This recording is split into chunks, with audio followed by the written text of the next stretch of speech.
You have been carrying it for years, that invisible weight, that wound that refuses to close. You've tried to forget it, but it follows you like an echo through time. The Stoics knew this pain. They called it the suffering of attachment, the agony of wanting the world to be other than it is. What if detachment is not indifference, but freedom? What if letting go is not loss, but power? This is not about running away from pain, but learning to walk beside it without chains. This is the Stoic method to detach from everything that hurts you. We build our lives on sand and call it stone. We gather what we love, people, possessions, identities, and hold them as if they were eternal.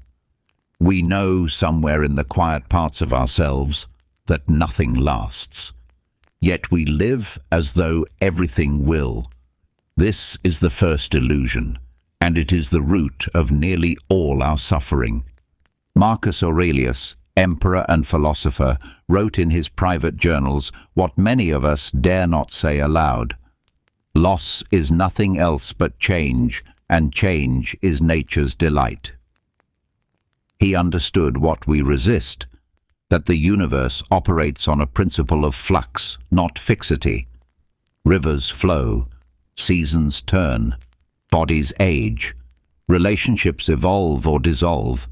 Everything we touch is already in the process of becoming something else.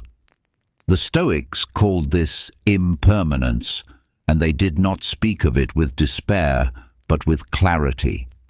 They saw that our suffering comes not from change itself, but from our refusal to accept it.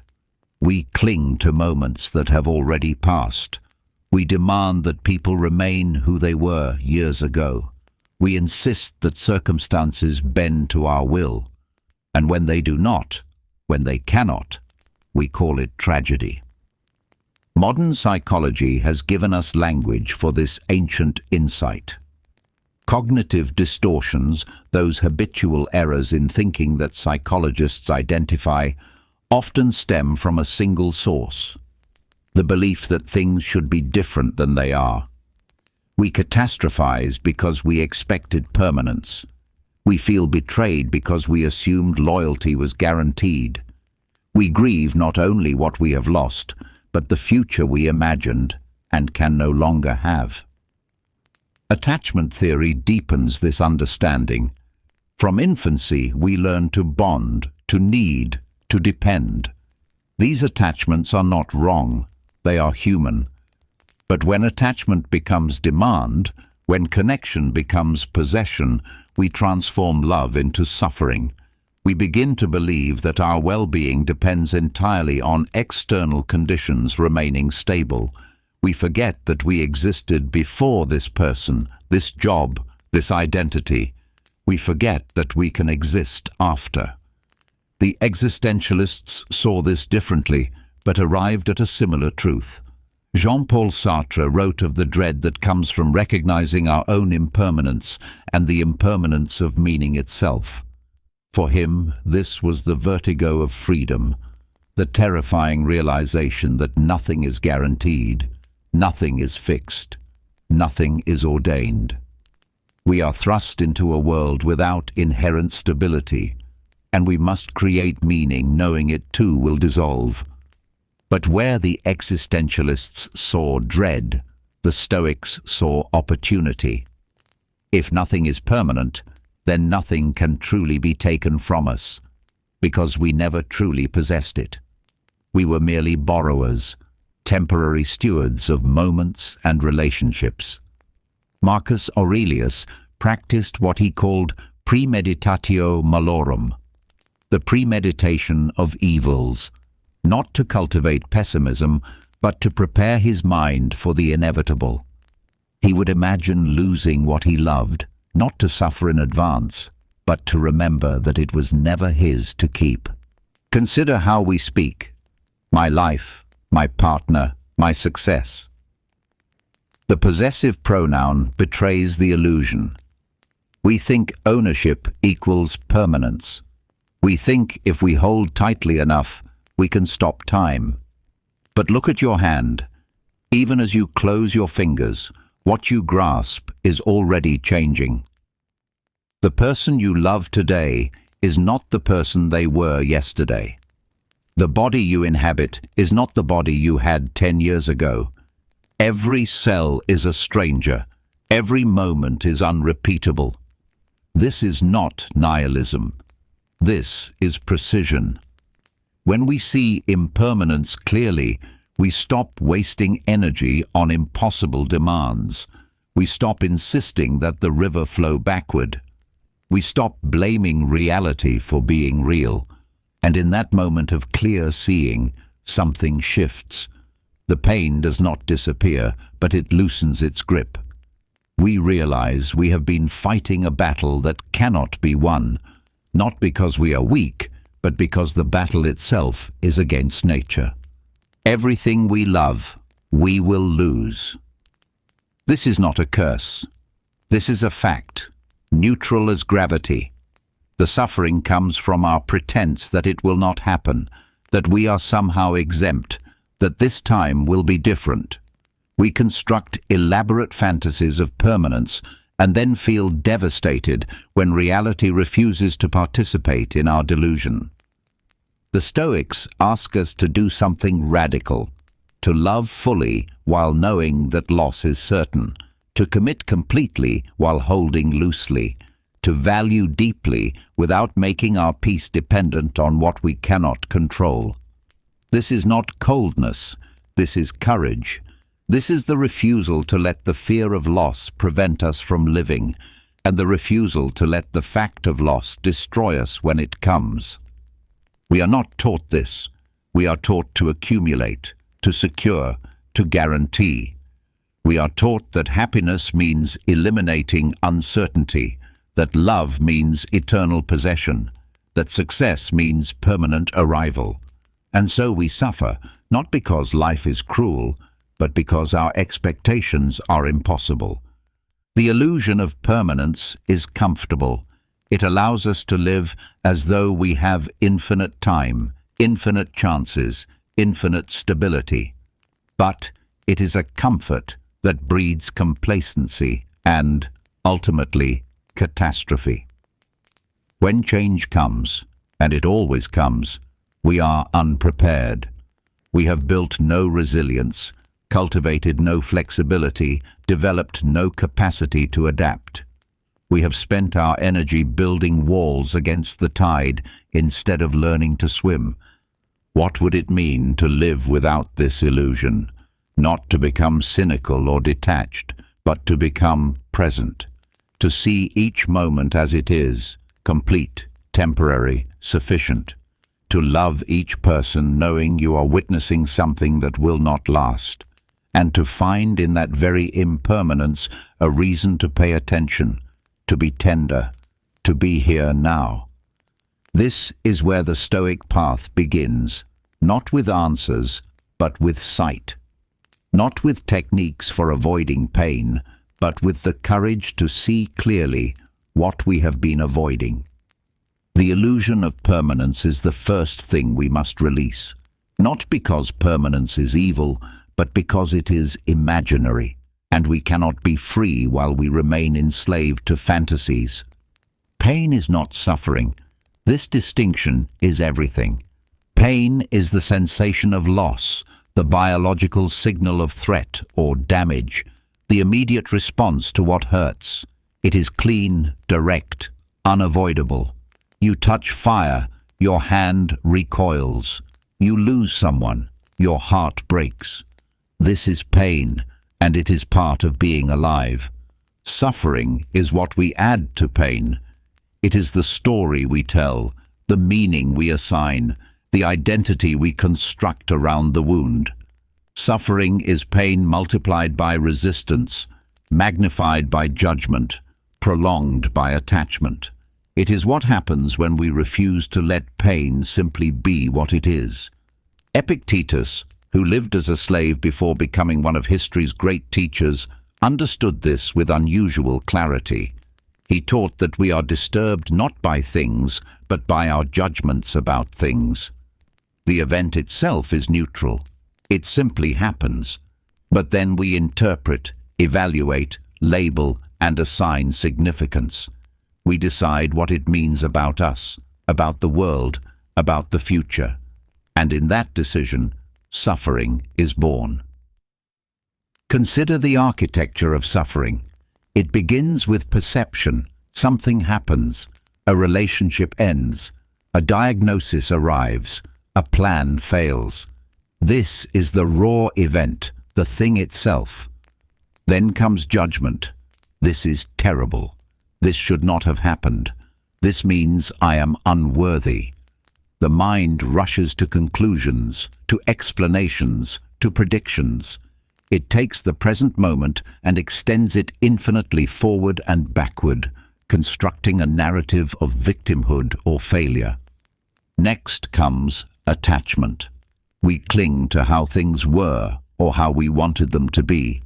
We replay the past, revise the present in our imagination, rehearse futures that will never arrive. We attach to the pain itself, making it part of our identity. We become the person this happened to, the one who lost, the one who was wronged. And now the pain has a home. It has become us.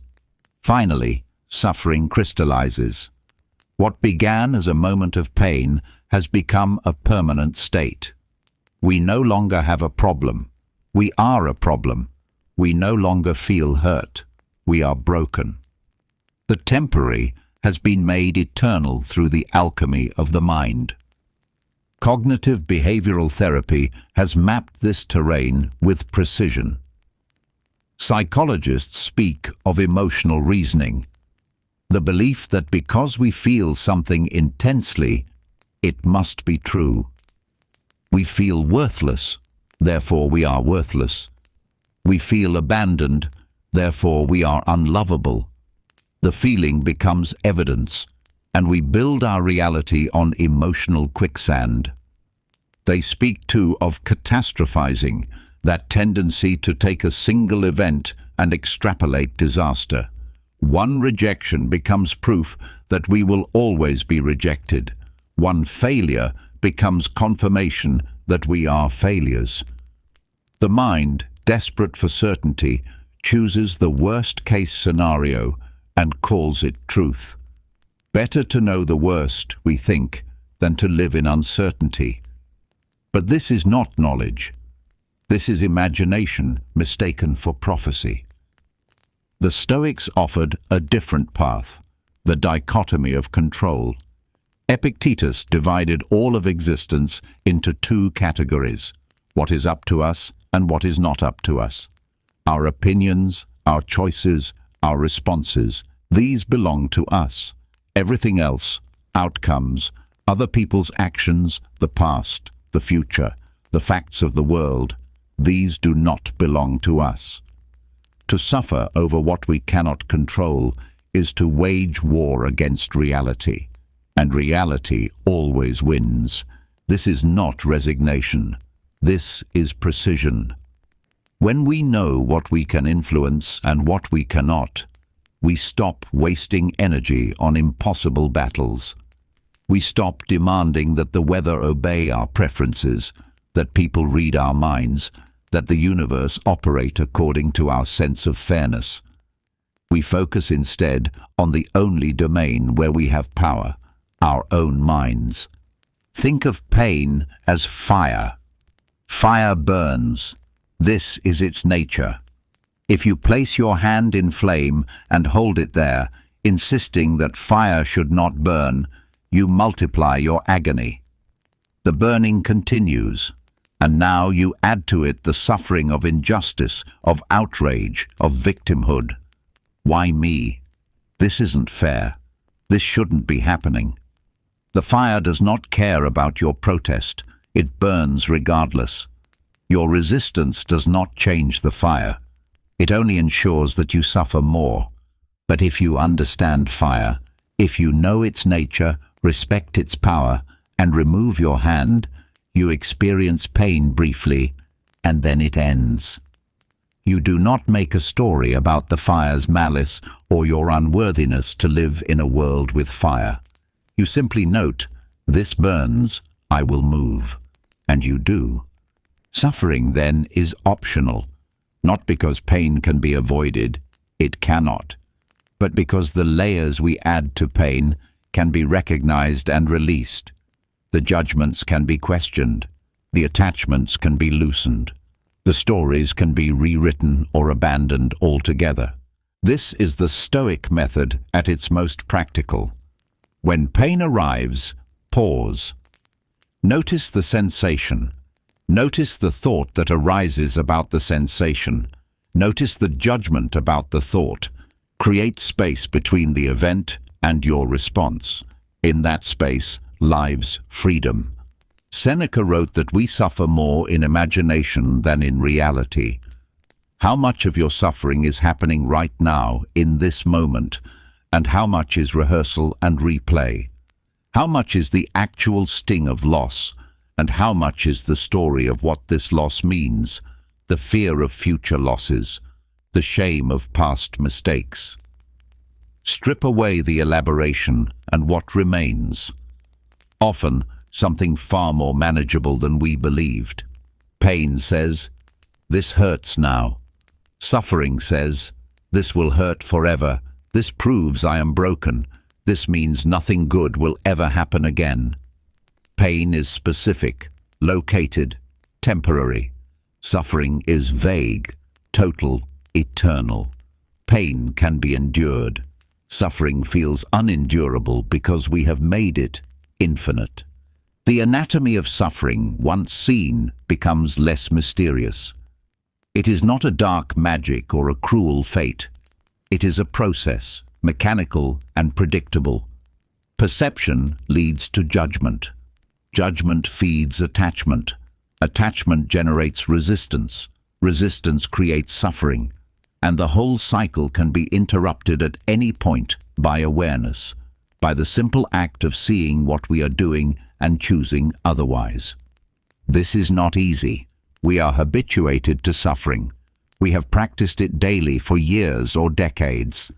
Our neural pathways are carved deep with these patterns, but nothing practiced is inevitable. And awareness, once cultivated, cannot be unseen. You begin to catch yourself in the act of adding story to sensation, meaning to moment. And in that catching, you find leverage. You find choice.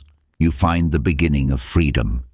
At the center of our suffering sits a hungry ghost, the ego, that sense of separate self that demands, accumulates, defends.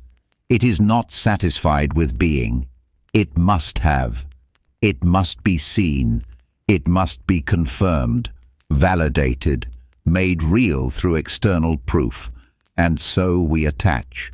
We attach to things, to people, to outcomes, to identities.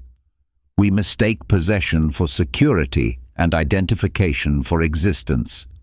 The ego whispers its logic constantly. I am what I own. I am what I achieve. I am what others think of me. I am my past. I am my pain.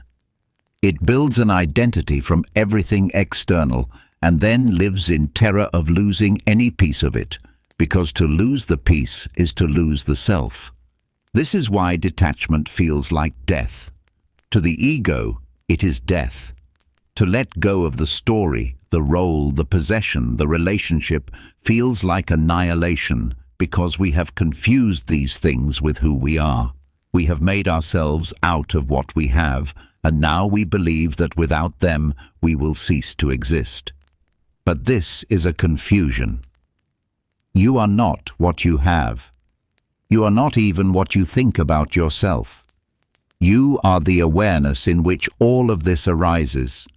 The thoughts, the feelings, the stories, the identities. You are the space in which the ego performs, and space cannot be damaged by what moves through it. The Buddha taught this with unusual directness. He spoke of tanha, thirst, craving, clinging. He said that attachment is the root of all suffering, that we grasp at pleasure and push away pain, and in that grasping and pushing we create a prison. We become addicted to having things be a certain way. We develop dependencies, not just on substances or behaviors, but on conditions. We need to be loved to feel worthy. We need to succeed to feel valuable. We need others to behave in specific ways to feel safe. This is not love. This is need disguised as love. This is not preference. This is demand disguised as preference. We have made our inner peace hostage to outer circumstances, and then we wonder why we feel so powerless, so volatile, so perpetually at risk. The existentialists approached this from a different angle, but reached similar ground. Sartre spoke of mauvaise foi, bad faith, the lie we tell ourselves when we pretend we have no freedom, when we hide behind roles and identities and claim they define us.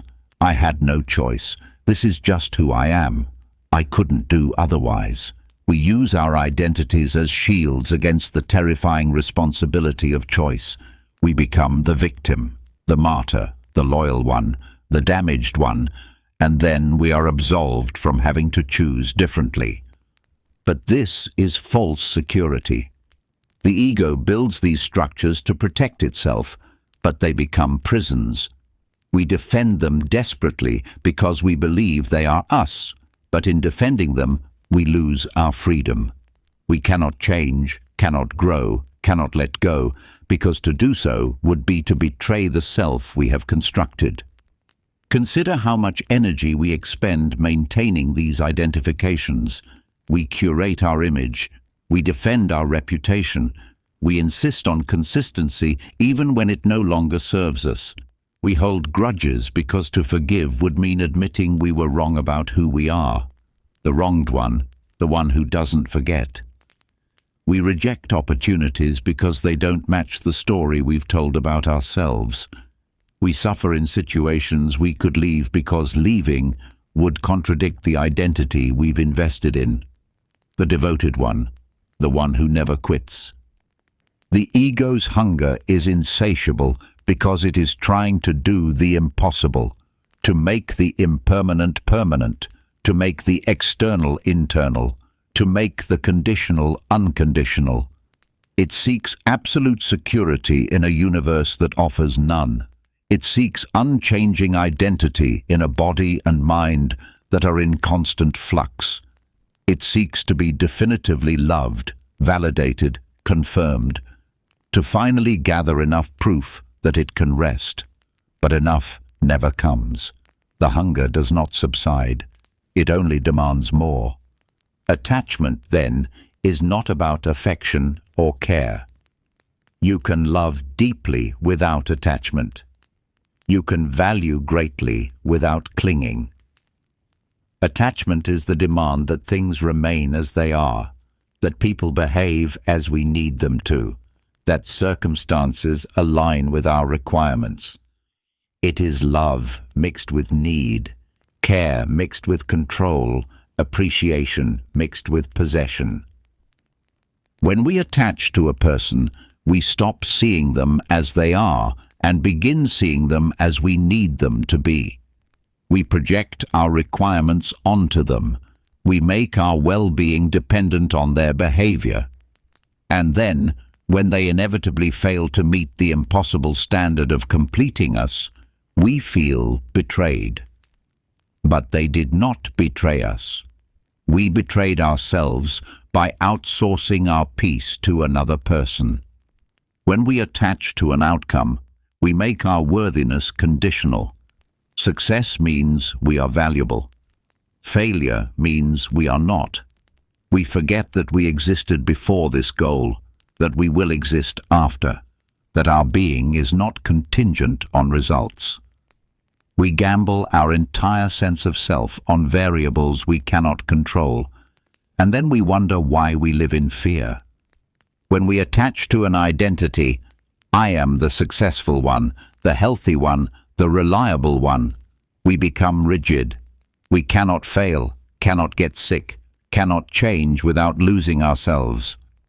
We trap ourselves in patterns that no longer serve, because to break the pattern is to break the self. And so we suffer, sometimes for decades, maintaining an identity that has become a cage. The Stoic response to this is radical.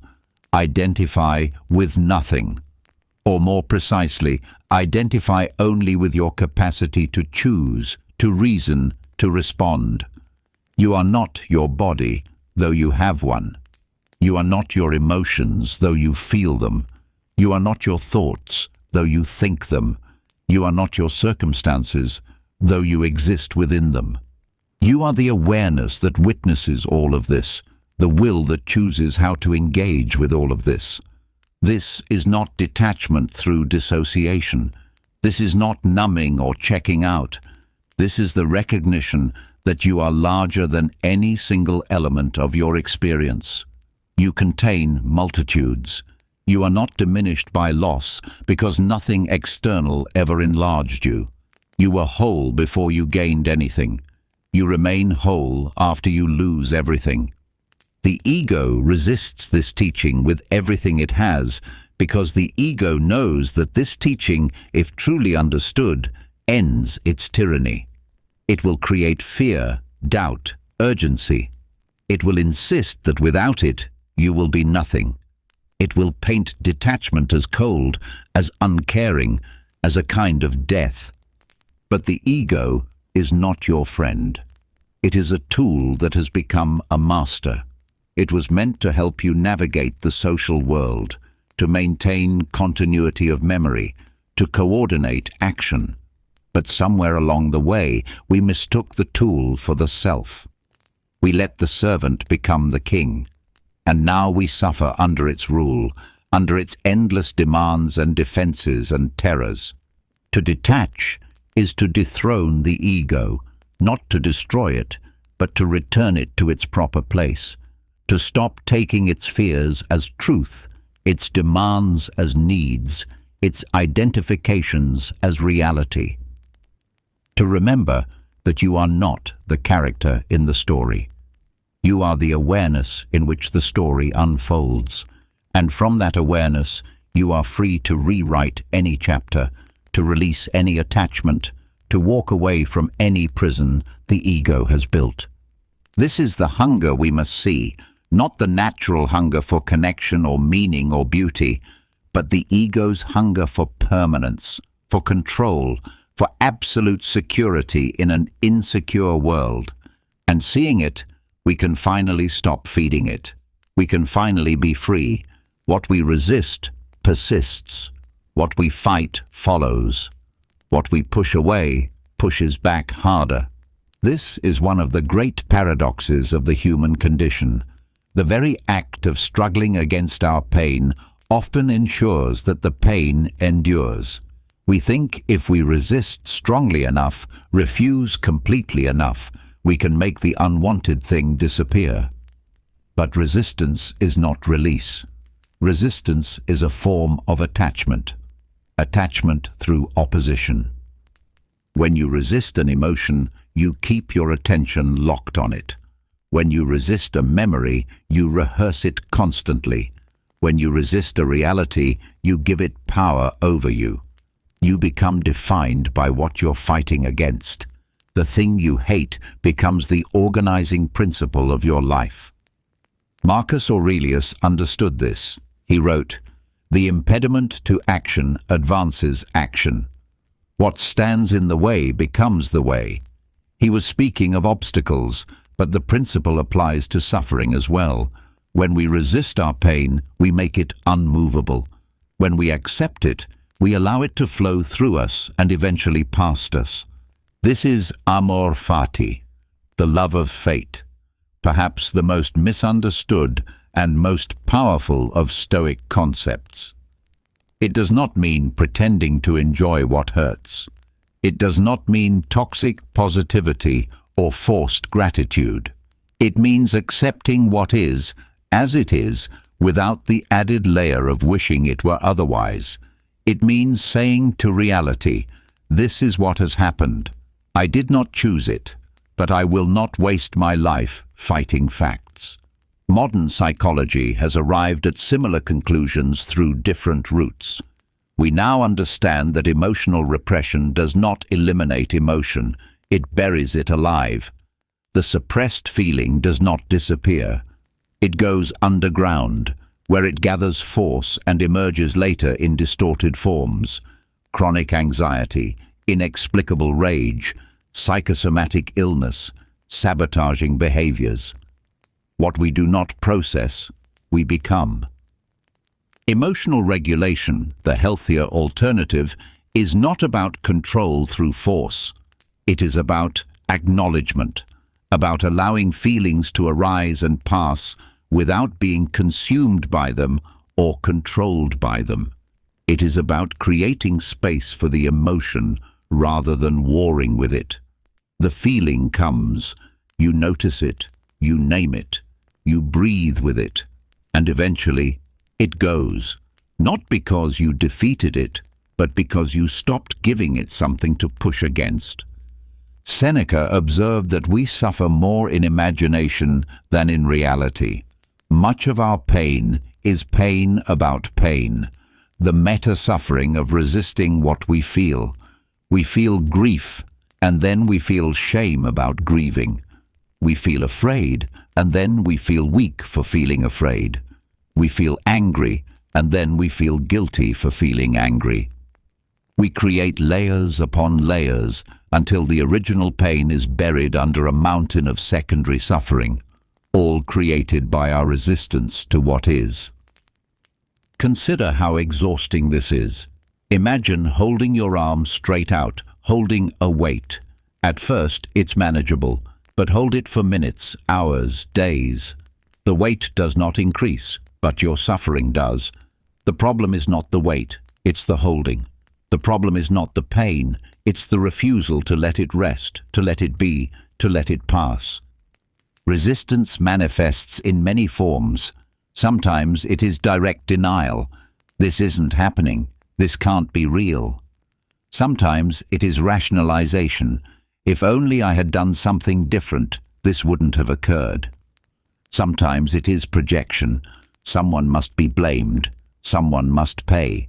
Sometimes it is escape. Substances, distractions, compulsive behaviors, anything to avoid feeling what we feel. But all resistance shares a common core, the belief that we should not have to experience this, the conviction that this pain is wrong, unfair, intolerable. And so we plant our flag and declare war on reality. We will not accept this. We will not let this be. And reality, indifferent to our declarations, remains exactly as it is while we exhaust ourselves in futile battle. The alternative is not passivity. Acceptance does not mean you do nothing. It means you acknowledge what is true before deciding how to respond. You stop arguing with the facts. You stop wishing the past were different. You stop demanding that reality apologize. You start from where you actually are, not from where you wish you were. This is the freedom the Stoics spoke of. When you stop resisting, you reclaim the energy you were spending on an unwinnable fight. When you accept what has happened, you can finally decide what to do next. When you let reality be real, you discover that you are stronger than you thought, strong enough to bear what is, without pretense, without defense, without the exhausting performance of resistance. There is a mirror in resistance. What we fight most fiercely often reveals what we fear most deeply. We resist vulnerability because we fear being seen as weak. We resist failure because we fear being worthless. We resist loss because we fear emptiness. The resistance is a map to our deepest wounds. And when we have the courage to stop fighting and look directly at what we've been avoiding, we often find that it is not as devastating as we imagined. The monster shrinks when we turn on the light. The unbearable becomes bearable when we stop insisting it should not exist. This does not mean the pain is pleasant. It means the pain is no longer compounded by the pain of resistance. It is clean again, direct again, and therefore manageable. Amor Fati asks us to go even further, not just to accept what is, but to find in what is the seeds of what can be. To see that every loss clears space for something new, that every ending makes room for a beginning, that every wound is also a crack through which light enters. This is not naive optimism. This is the recognition that life does not stop because we suffer. It continues, and we can meet it with resistance and rigidity, or we can meet it with acceptance and adaptation. The Stoics were not teaching us to love pain. They were teaching us to stop adding suffering to pain. They were teaching us that reality does not need our permission to be what it is, and our resistance does not change reality. It only changes us, making us bitter, rigid, exhausted. When you release resistance, you do not become passive. You become responsive. You stop reacting to what you wish were true and start responding to what is true. You stop fighting the current and start swimming with intention. You discover that you have been carrying a weight you did not need to carry, the weight of insisting that things should be other than they are. What would your life look like if you stopped resisting? Not tomorrow, but now. If you allowed this moment to be exactly as it is, if you felt what you feel without judgment, without story, without the need to justify or explain or defend, if you simply said, "This is what is happening, this is what I feel, and I am here with it." That is the mirror resistance holds up, the reflection of how much energy we waste, how much power we give away, how much life we miss while we fight what has already happened. And when we see that reflection clearly, we can finally put down the weight. We can finally rest. We can finally be free. There is a way of looking that changes everything. Not looking to fix, to solve, to escape, but looking to understand. Not understanding that provides answers, but understanding that provides presence. This is the pivot point, the threshold between being consumed by pain and being able to hold it with awareness. The Stoics called this the development of the inner citadel, that part of you that can observe without being swept away, that can witness without being wounded, that can know without needing to control. It is the capacity to step back from the immediacy of suffering and see it with clarity, with curiosity even, rather than with judgment. Judgment closes us. It declares, "This is bad, this is wrong, this should not be." And in that declaration, we freeze. We cannot move, cannot adapt, cannot learn, because we have already decided that what is happening is unacceptable. We have made ourselves into a wall that reality must crash against. Understanding opens us. It asks, "What is this? How did this come to be? What is it showing me?" And in that asking, space appears. Space between stimulus and response. Space between pain and story. Space between what happens and what we make it mean. This is not cold analysis. This is warm attention. It is the gaze of a scientist, yes, but also the gaze of a mother watching a child, interested, patient, unconditionally present. When you look at your pain this way, without rushing to condemn it or yourself, something remarkable happens. The pain begins to reveal itself. It shows you its structure, its history, its purpose. Every pain has a purpose. Not a grand cosmic purpose perhaps, but a functional one. Pain is information. It is the body's alarm system, the psyche's signal that something needs attention. Physical pain says, This tissue is damaged. Emotional pain says, this attachment has been threatened. This need has been unmet. This value has been violated. The pain itself is not the problem. The problem is that we have learned to shoot the messenger. When you approach your suffering with genuine curiosity rather than judgment, you begin to see patterns. You notice that certain pains arise in certain contexts. You notice the thoughts that precede the feeling, the sensations that accompany it, the behaviors that follow it. You map the territory of your own suffering, and in mapping it, you begin to understand it. This is what mindfulness practice teaches, though the Stoics discovered it long before that term existed. The practice of observing thoughts as thoughts, feelings as feelings, sensations as sensations, not as truth, not as self, but as phenomena arising and passing in awareness. You are not your anxiety. You are the one who notices anxiety. You are not your grief. You are the one who holds space for grief. This distinction is everything. Epictetus taught his students to practice this constantly.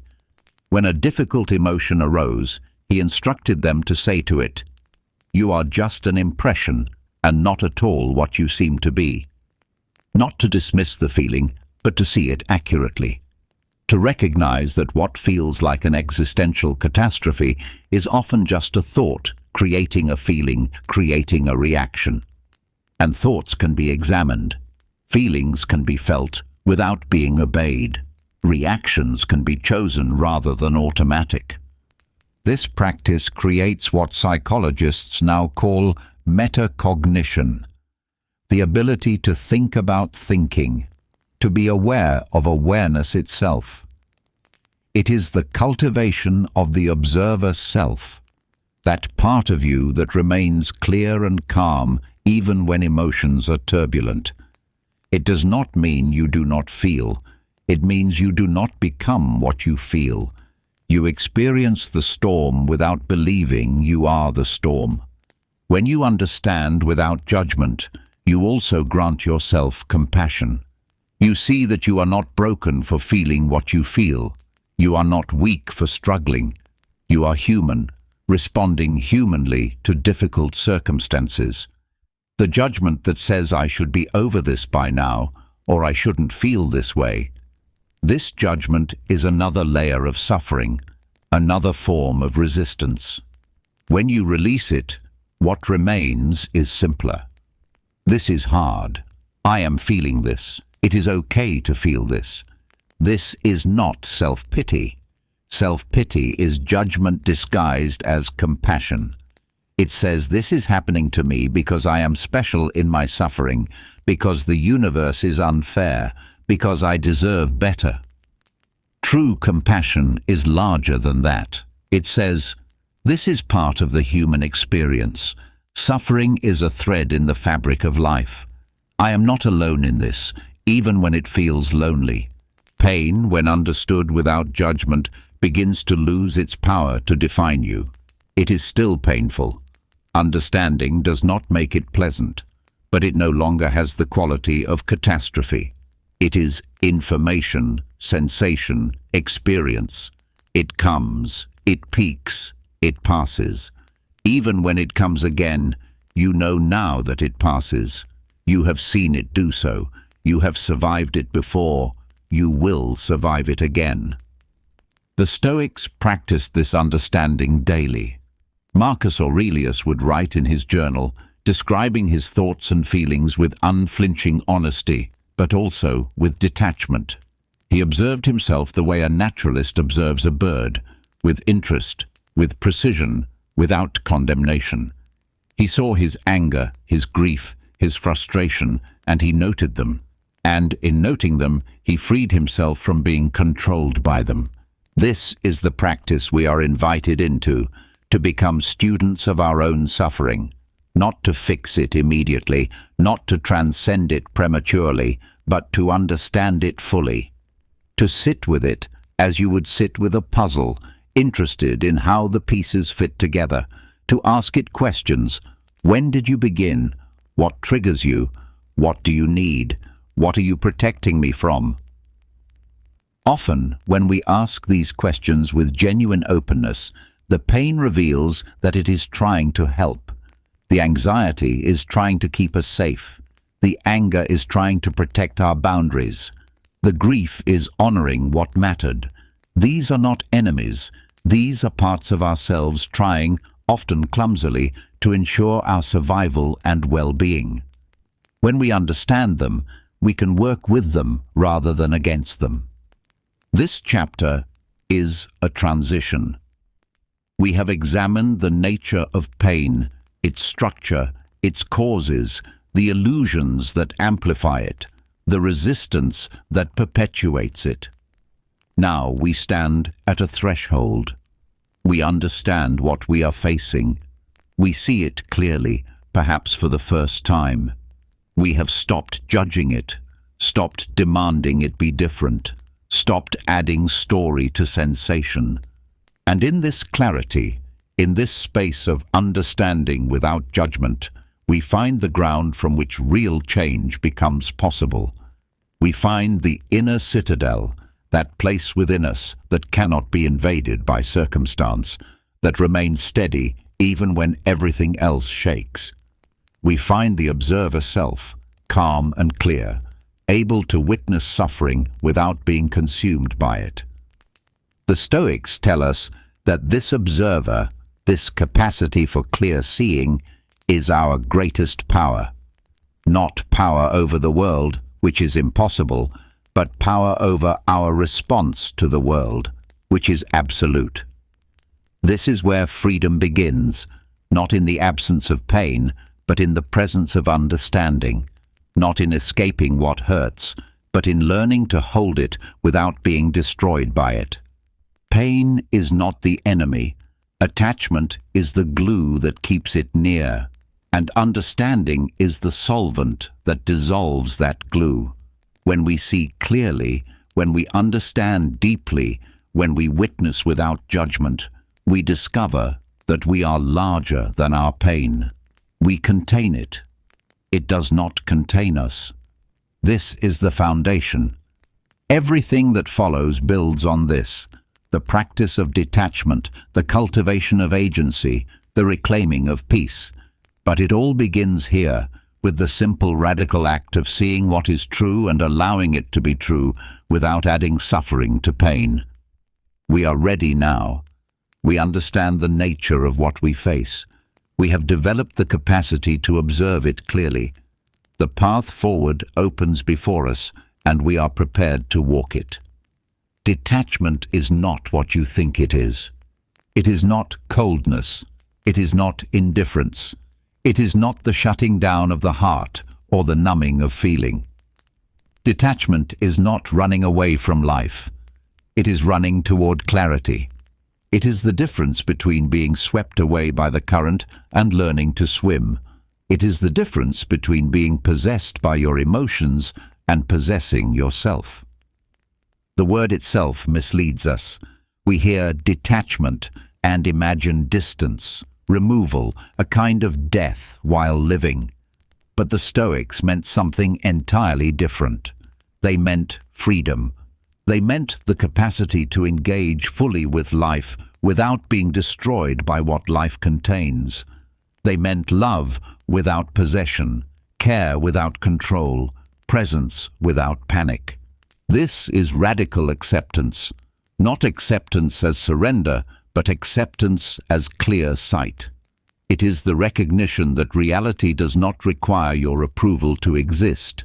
It is the understanding that your resistance does not change what has happened. It only changes you, making you bitter and rigid.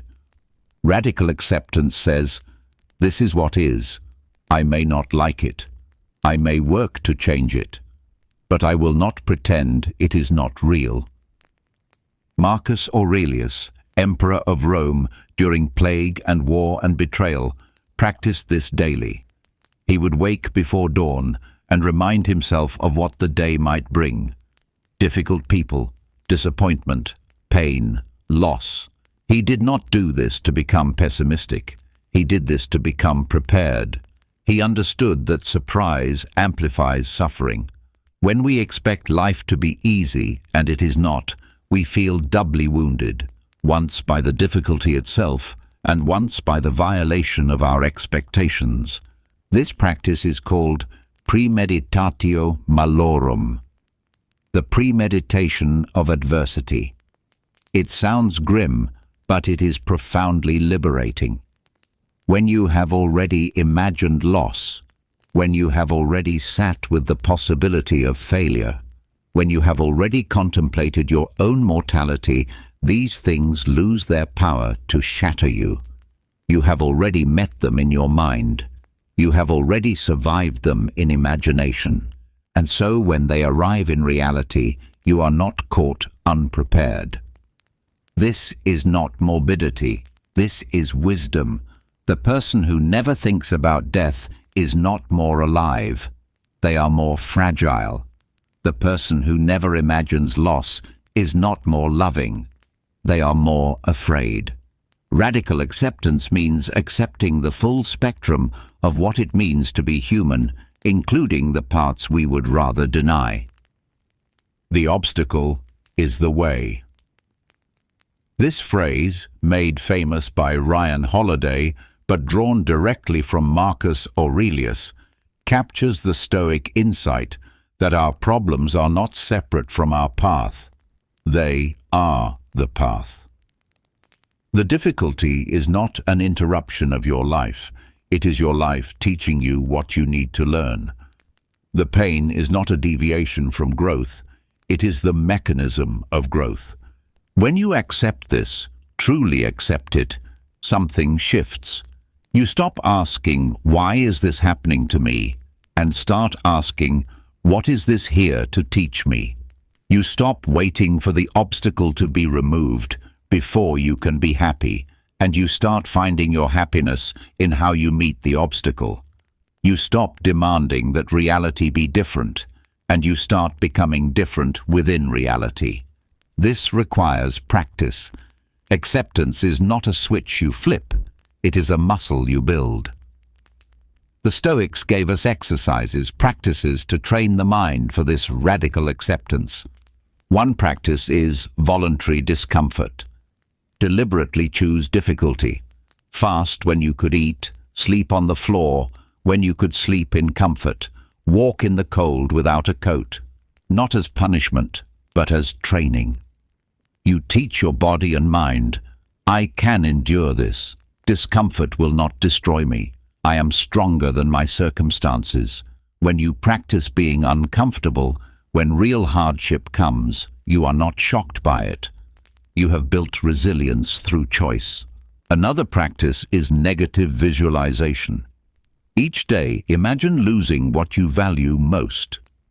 Not to torture yourself, but to remember that everything you have is borrowed, temporary, on loan from a universe that will one day reclaim it. Imagine losing your health, your loved ones, your security. Sit with that possibility, and then return to the present moment with renewed gratitude and clarity. You hold what you have more lightly, more tenderly, because you know it will not last. A third practice is self-dialogue. The Stoics spoke to themselves constantly, questioning their judgments, examining their reactions, reminding themselves of their principles. When anger arises, you might say, "This is just an impression. It seems like an insult, but it is just words. I can choose how to respond." When fear arises, this feeling is natural, but the future I fear is imaginary. Right now, in this moment, I am safe. This internal conversation is not self-deception. It is self-correction, the gentle steering of the mind toward truth. The existentialists understood acceptance from a different angle. Sartre spoke of the radical freedom that comes from recognizing that we are condemned to be free, that even in the most constrained circumstances we retain the freedom to choose our attitude, our response, our meaning. The concentration camp prisoner cannot choose to leave, but can choose dignity over despair. The chronically ill person cannot choose health, but can choose how to live with illness. This is freedom within limits, and it is the only freedom that cannot be taken from us. Radical acceptance does not mean you approve of what has happened. It does not mean you stop working to change what can be changed. A Stoic does not accept injustice passively. A Stoic does not accept cruelty with a shrug. But a Stoic starts from reality, not from fantasy. They accept that injustice exists before they fight it. They accept that cruelty is real before they oppose it. They do not waste energy denying what is obvious. They save their energy for action. This is the paradox at the heart of Stoicism. By accepting what you cannot control, you maximize your power over what you can control. By surrendering the fantasy of total control, you gain actual control over your mind, your choices, your responses, your character. You stop being a leaf blown by every wind and become a tree, rooted in reality, flexible enough to bend, but strong enough to endure. Detachment begins with this acceptance.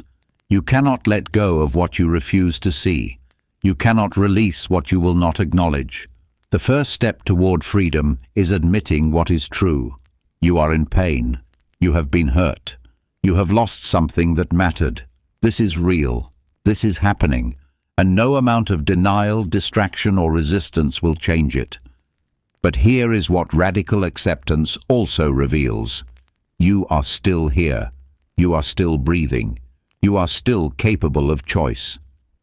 The pain has not destroyed you, even though it has hurt you. The loss has not ended you, even though it has changed you. You remain. And in that remaining, there is power. When you accept what is, you discover what you actually are. Not the story, not the wound, not the identity you have been clinging to, but the awareness that persists beneath all of it. You are the one who survived. You are the one who endures. You are the space in which all of this happens, and space cannot be damaged by what moves through it. This is not easy. Your mind will resist. It will insist that acceptance is defeat, that to stop fighting is to give up, that to let go is to lose. But the mind is wrong. Acceptance is not defeat. It is clarity. Detachment is not loss. It is reclamation. You are not giving up.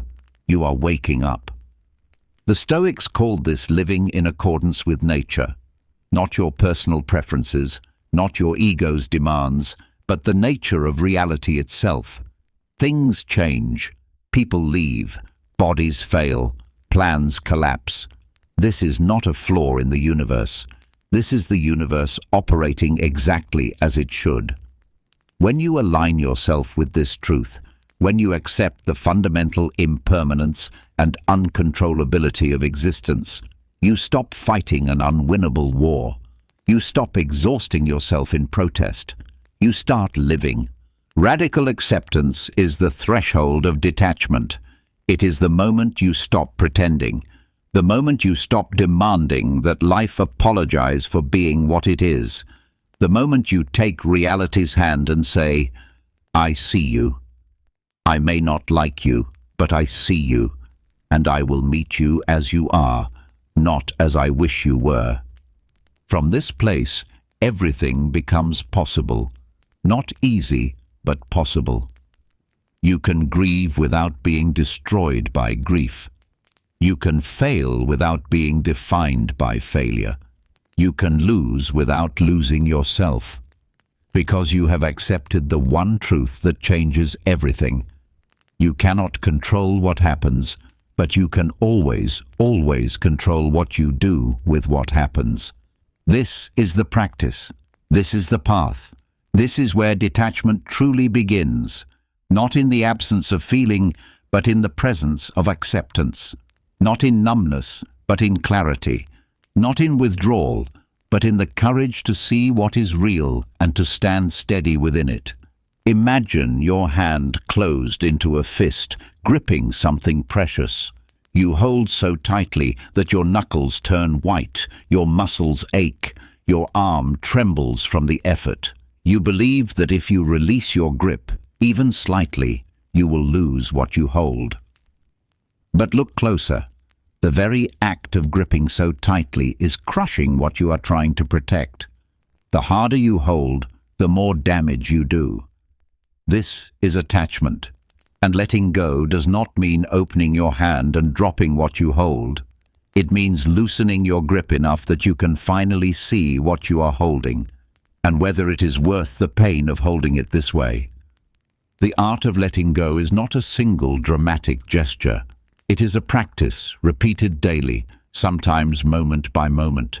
It is the gradual unclenching of the fist, the slow release of pressure, the patient untangling of threads that have wound themselves around your heart.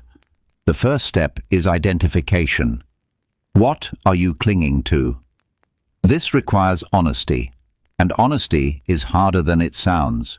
We cling to obvious things, relationships, possessions, achievements. But we also cling to invisible things, to being right, to our version of the past, to our image of ourselves, to our grievances and grudges, to our expectations of how life should unfold. Sit with this question. What am I holding on to that is hurting me? Do not rush to answer. Let the question work on you. Notice what arises. You might discover you are clinging to a relationship that ended years ago, still rehearsing arguments, still imagining reconciliations that will never come.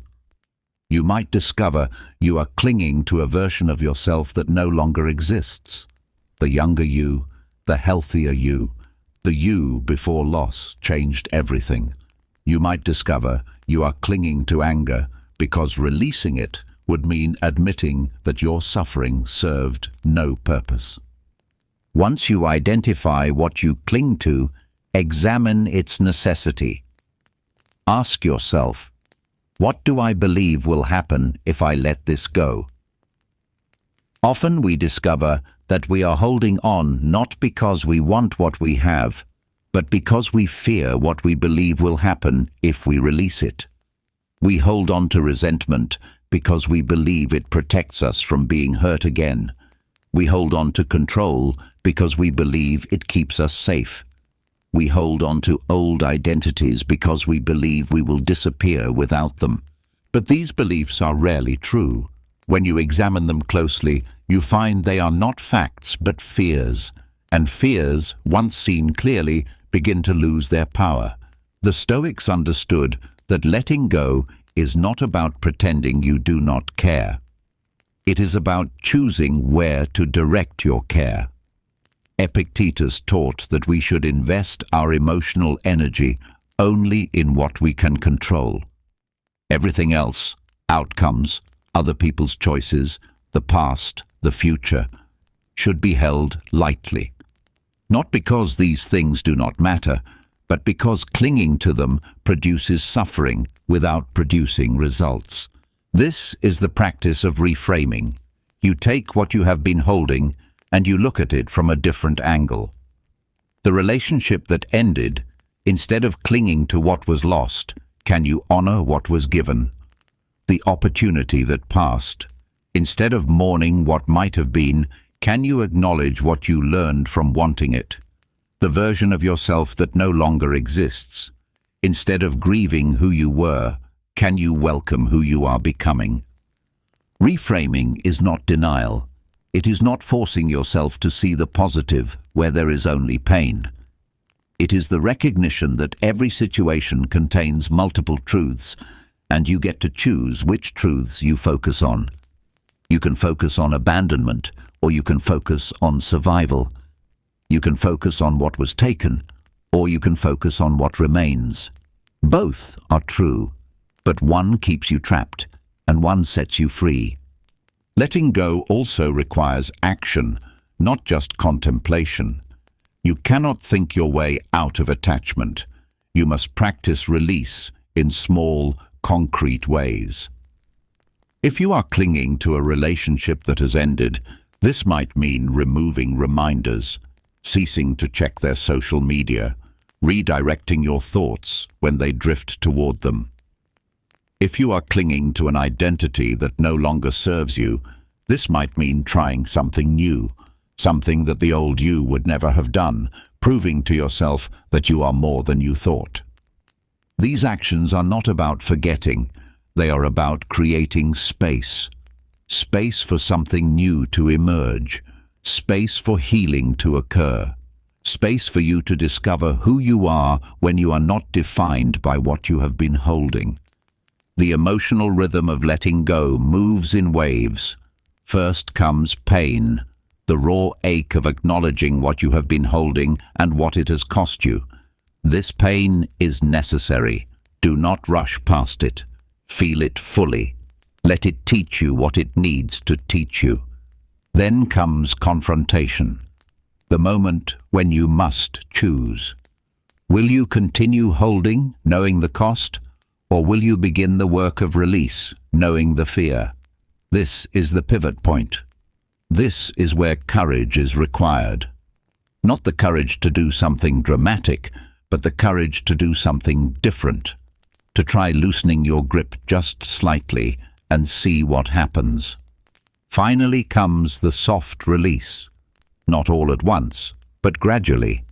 Like a clenched muscle finally relaxing. Like a held breath finally exhaled. You let go a little, then a little more. Some days you grip tightly again. This is normal. Letting go is not linear. But over time, the grip loosens, the hand opens, and you discover something unexpected. You feel lighter. The pain is still there, but it is no longer consuming you. You have space to breathe. There is a Buddhist teaching about the monkey trap. A coconut is hollowed out with a small hole cut in it, just large enough for a monkey's hand to fit through. Inside, something sweet is placed. The monkey reaches in, grabs the treat, and makes a fist. But now the fist is too large to pull back through the hole. The monkey is trapped, not by the trap, but by its own refusal to let go. All it must do is release what it is holding, and it would be free. But it does not. It sits there, captured by its own clinging. We are the monkey, and we are also the one who can choose to open the hand. Seneca wrote that we are more often frightened than hurt, and we suffer more in imagination than in reality. When you actually let go, when you finally release what you have been gripping, you almost always discover that the catastrophe you feared does not occur. You do not disappear. You do not die. You do not become nothing. Instead, you become more yourself. The self that exists independent of what you hold. The self that is enough without needing to possess or control or cling. Letting go is an art because it requires sensitivity, timing, patience. You cannot force it. You cannot shame yourself into it. You can only practice it, gently, repeatedly, with compassion for yourself and respect for the difficulty of what you are attempting. Some things we must let go of completely. Toxic relationships, destructive patterns, identities that have become prisons. These require decisive action, the full opening of the hand. But some things we must learn to hold differently. Loved ones who will die someday, success that is not guaranteed, health that will eventually fail. These we do not release entirely. We simply loosen our grip. We hold with an open hand, acknowledging that what we hold is not ours to keep forever, but ours to appreciate now. This is the paradox. When you hold tightly, you crush what you love. When you hold loosely, you allow it to be what it is. And in that allowing, you often find that what you feared losing actually becomes more present, more alive, more real, because you are no longer relating to it through fear and control, but through appreciation and presence. The art of letting go is not about becoming detached from life. It is about becoming attached differently, with awareness instead of desperation, with love instead of need, with presence instead of possession. It is learning to appreciate the flower without picking it, to enjoy the song without owning it, to love the person without controlling them, to live your life without demanding it be other than it is. Unclench your fist, not all at once, but slowly. Notice what you have been holding. Notice the cost of holding it this way. And then, with gentleness and courage, begin to let your hand open. Not to drop what you hold, but to see it clearly, to hold it differently, or perhaps, if it is time, to let it go. You are stronger than you know, and you are more than what you hold. The practice of letting go will prove this to you, one opened finger at a time. The Stoics did not advocate for the elimination of emotion. They advocated for its transformation. This is perhaps the most misunderstood aspect of Stoic philosophy. We imagine Stoics as emotionless, cold, detached. But read their writings, and you find men who felt deeply grief, love, fear, anger, and who worked consciously to transform these feelings not into numbness, but into virtue. They practiced emotional alchemy, the art of taking raw, reactive emotion and refining it into something purposeful, something that served rather than enslaved. Marcus Aurelius felt grief. He lost children, friends, mentors. His journals reveal a man who knew loss intimately, but he did not let grief become despair. He felt it, honored it, and then asked, "What can this teach me? How can this make me more compassionate, more present, more aware of the preciousness of what remains?" He transformed grief into depth. Epictetus knew anger. He had been a slave, subjected to abuse and injustice, but he did not let anger become bitterness. He felt it, acknowledged its justice, and then asked, "What is within my control here? How can I respond with dignity rather than react with rage?" He transformed anger into strength. Seneca understood fear. He lived under emperors who executed philosophers for sport. He knew that any day might be his last, but he did not let fear become paralysis. He felt it, recognized its wisdom, and then asked, "If this is my last day, how shall I live it? What can I do now that matters, regardless of what tomorrow brings?" He transformed fear into urgency, into presence, into the determination to live fully, despite danger. This is emotional alchemy. Not the suppression of feeling, but its refinement. Not the denial of emotion, but its elevation. The base metal of reactive feeling becomes the gold of responsive virtue. Modern psychology has discovered similar principles through different language. Emotional reappraisal, the practice of reinterpreting the meaning of an emotional stimulus, has been shown to be one of the most effective forms of emotional regulation. It is not about denying what you feel, it is about changing what you make it mean. You feel rejected. The immediate interpretation, "I am unworthy." The reappraised interpretation, "This person and I were not compatible. I am free to find better alignment." Both acknowledge the rejection, but one leads to shame and withdrawal, the other to clarity and continued engagement with life. You feel afraid. The immediate interpretation, "I am in danger and cannot cope." The reappraised interpretation, "My body is preparing me to meet a challenge. This energy can be used." Both acknowledge the fear, but one paralyzes, the other mobilizes. This is not positive thinking. This is not pretending that difficult emotions are actually pleasant. This is the sophisticated recognition that emotions are information, and information can be interpreted in multiple ways. You choose the interpretation that serves your well-being and your capacity to act with virtue. Shadow work, drawn from Jungian psychology, offers another dimension to this alchemy.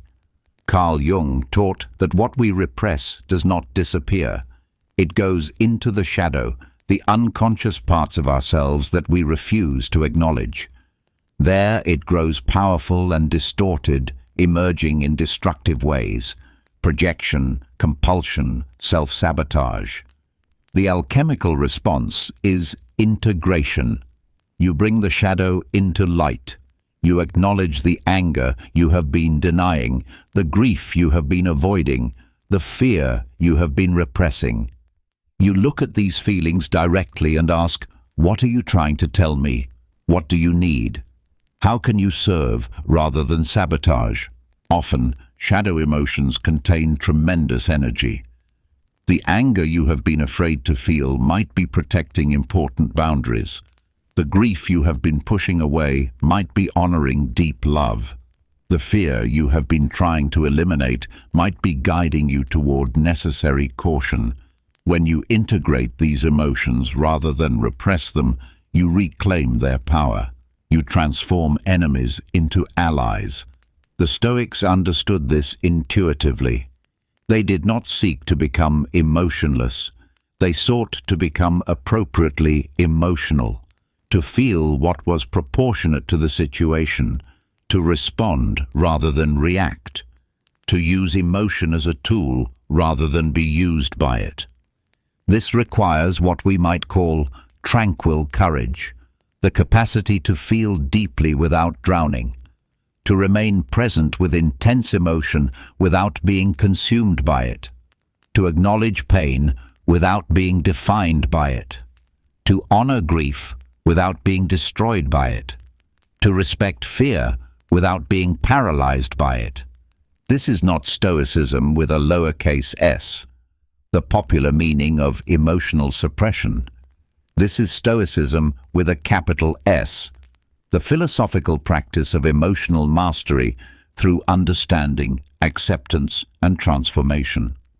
Nietzsche, though critical of many aspects of Stoicism, arrived at a similar conclusion through his concept of amor fati, love of fate.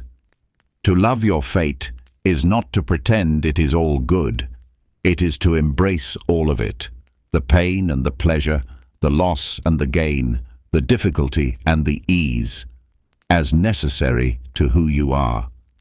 It is to say to every experience, even the painful ones, this too, yes, this too.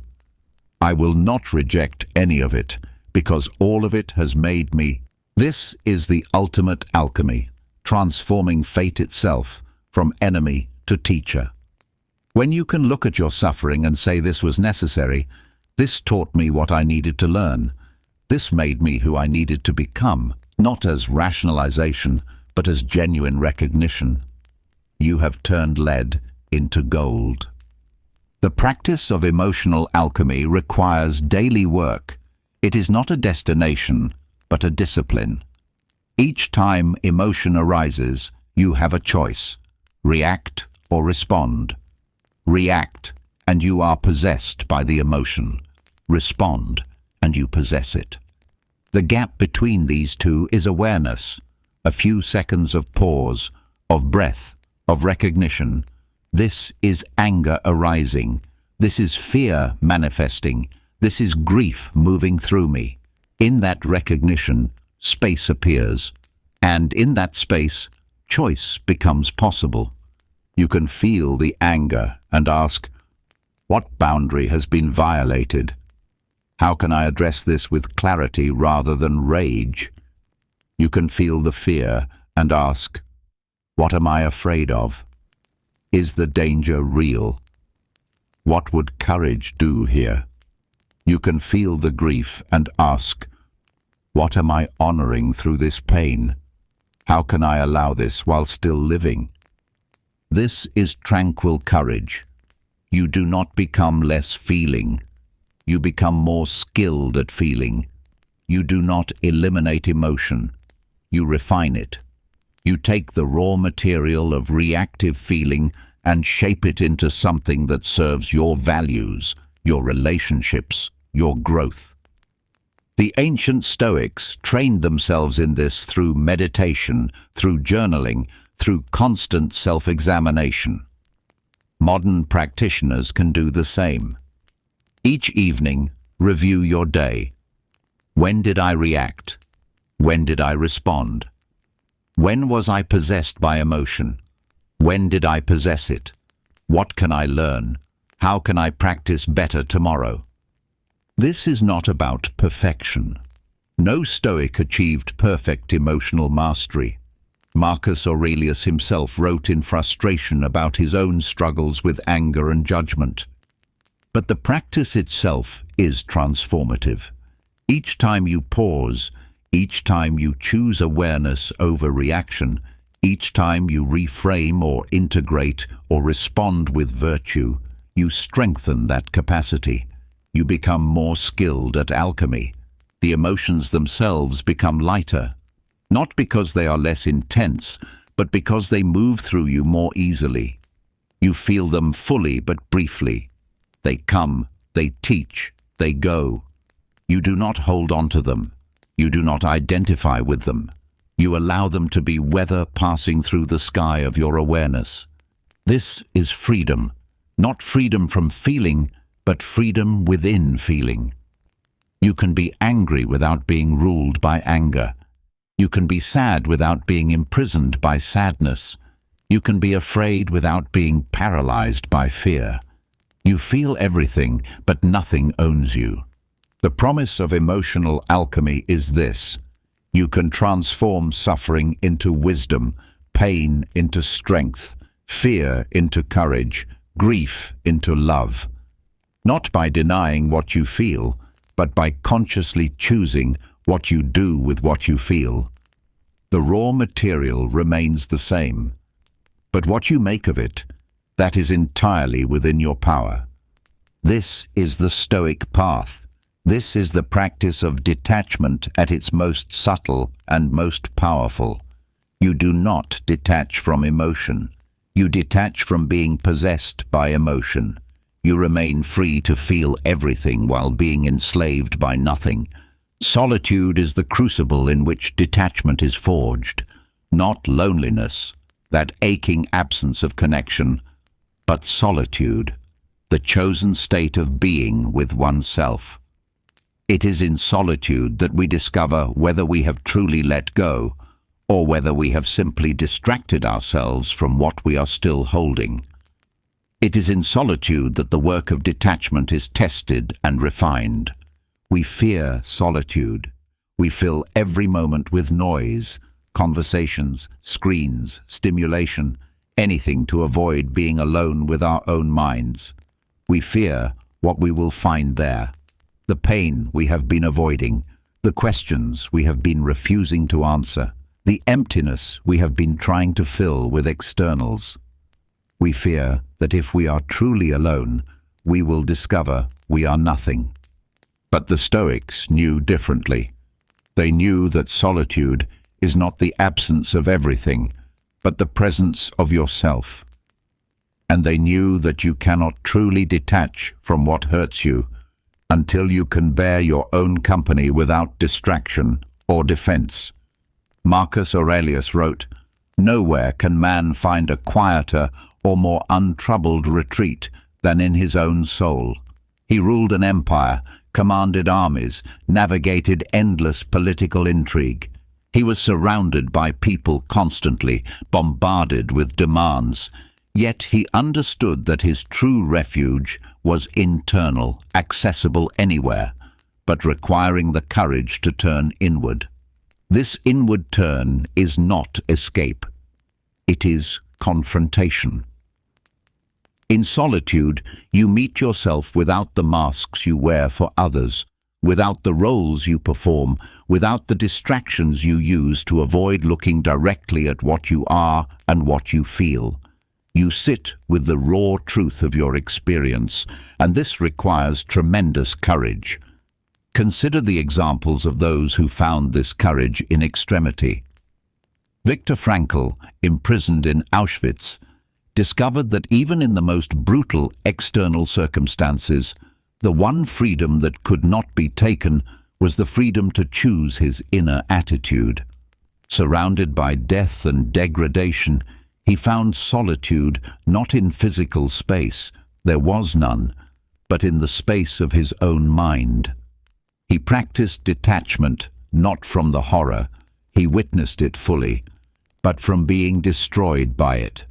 He found meaning in meaninglessness, purpose in purposelessness, by going inward when the external world offered nothing but suffering. Marcus Aurelius himself faced plague, war, betrayal. He lost children to disease. He dealt with conspiracies and corruption. He ruled during one of Rome's most difficult periods. Yet his meditations reveal a man who practiced daily solitude, returning again and again to his own mind as a place of stability when everything external was chaos. He did not retreat into fantasy or denial. He retreated into presence, into the clear-eyed observation of what was true and what mattered. Solitude strips away everything that is not essential. In the noise and activity of daily life, we can maintain illusions. We can pretend we are okay, pretend we have let go, pretend we are someone we are not. But in true solitude, these pretenses collapse. You see yourself as you are. You feel what you actually feel. You confront what you have been avoiding. This confrontation is the path to authenticity. The existentialists understood this deeply.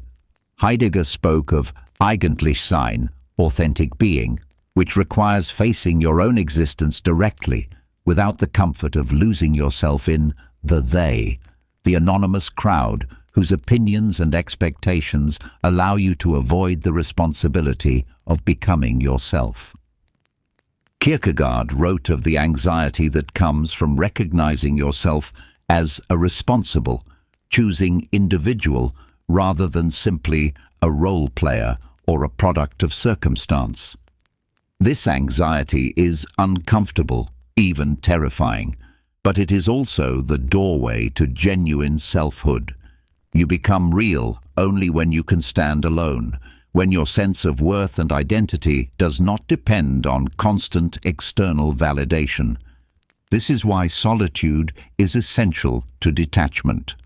When you can be alone without needing to fill the space with distraction or noise, you prove to yourself that you are enough. You are complete, not because you have everything, but because you do not need everything to be okay. You have released the dependency on external conditions for internal peace. The practice of solitude begins simply. Set aside time to be alone without agenda, not to accomplish something, not to be productive, not to distract yourself with entertainment, just to be. Sit quietly, walk alone, be with your own thoughts and feelings without judgment. At first, this will be uncomfortable. The mind will race, emotions will surface. You will want to reach for your phone, turn on music, do anything to avoid the naked presence of yourself. This discomfort is information. It shows you what you have been running from. Stay with it. Breathe with it. Let the discomfort be there. Over time, something shifts. The agitation settles. The noise quiets. And beneath the surface turbulence, you discover a deeper stillness. This is not the stillness of nothing. This is the stillness of being fully present with what is. In this stillness, you begin to hear yourself more clearly. You notice patterns in your thinking. You see attachments you did not realize you were carrying. You recognize fears that have been driving you unconsciously. This self-knowledge is painful sometimes, but it is also power.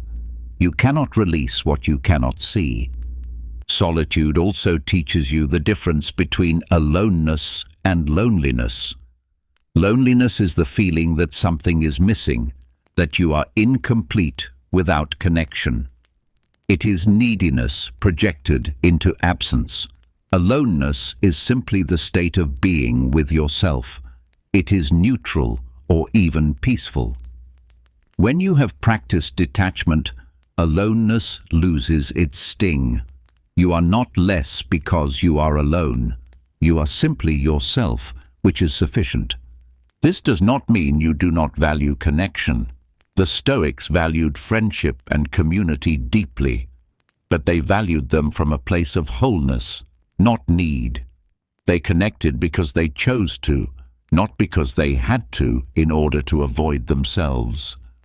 This is the difference between healthy relationship and codependency, the difference between sharing your completeness and demanding someone else complete you.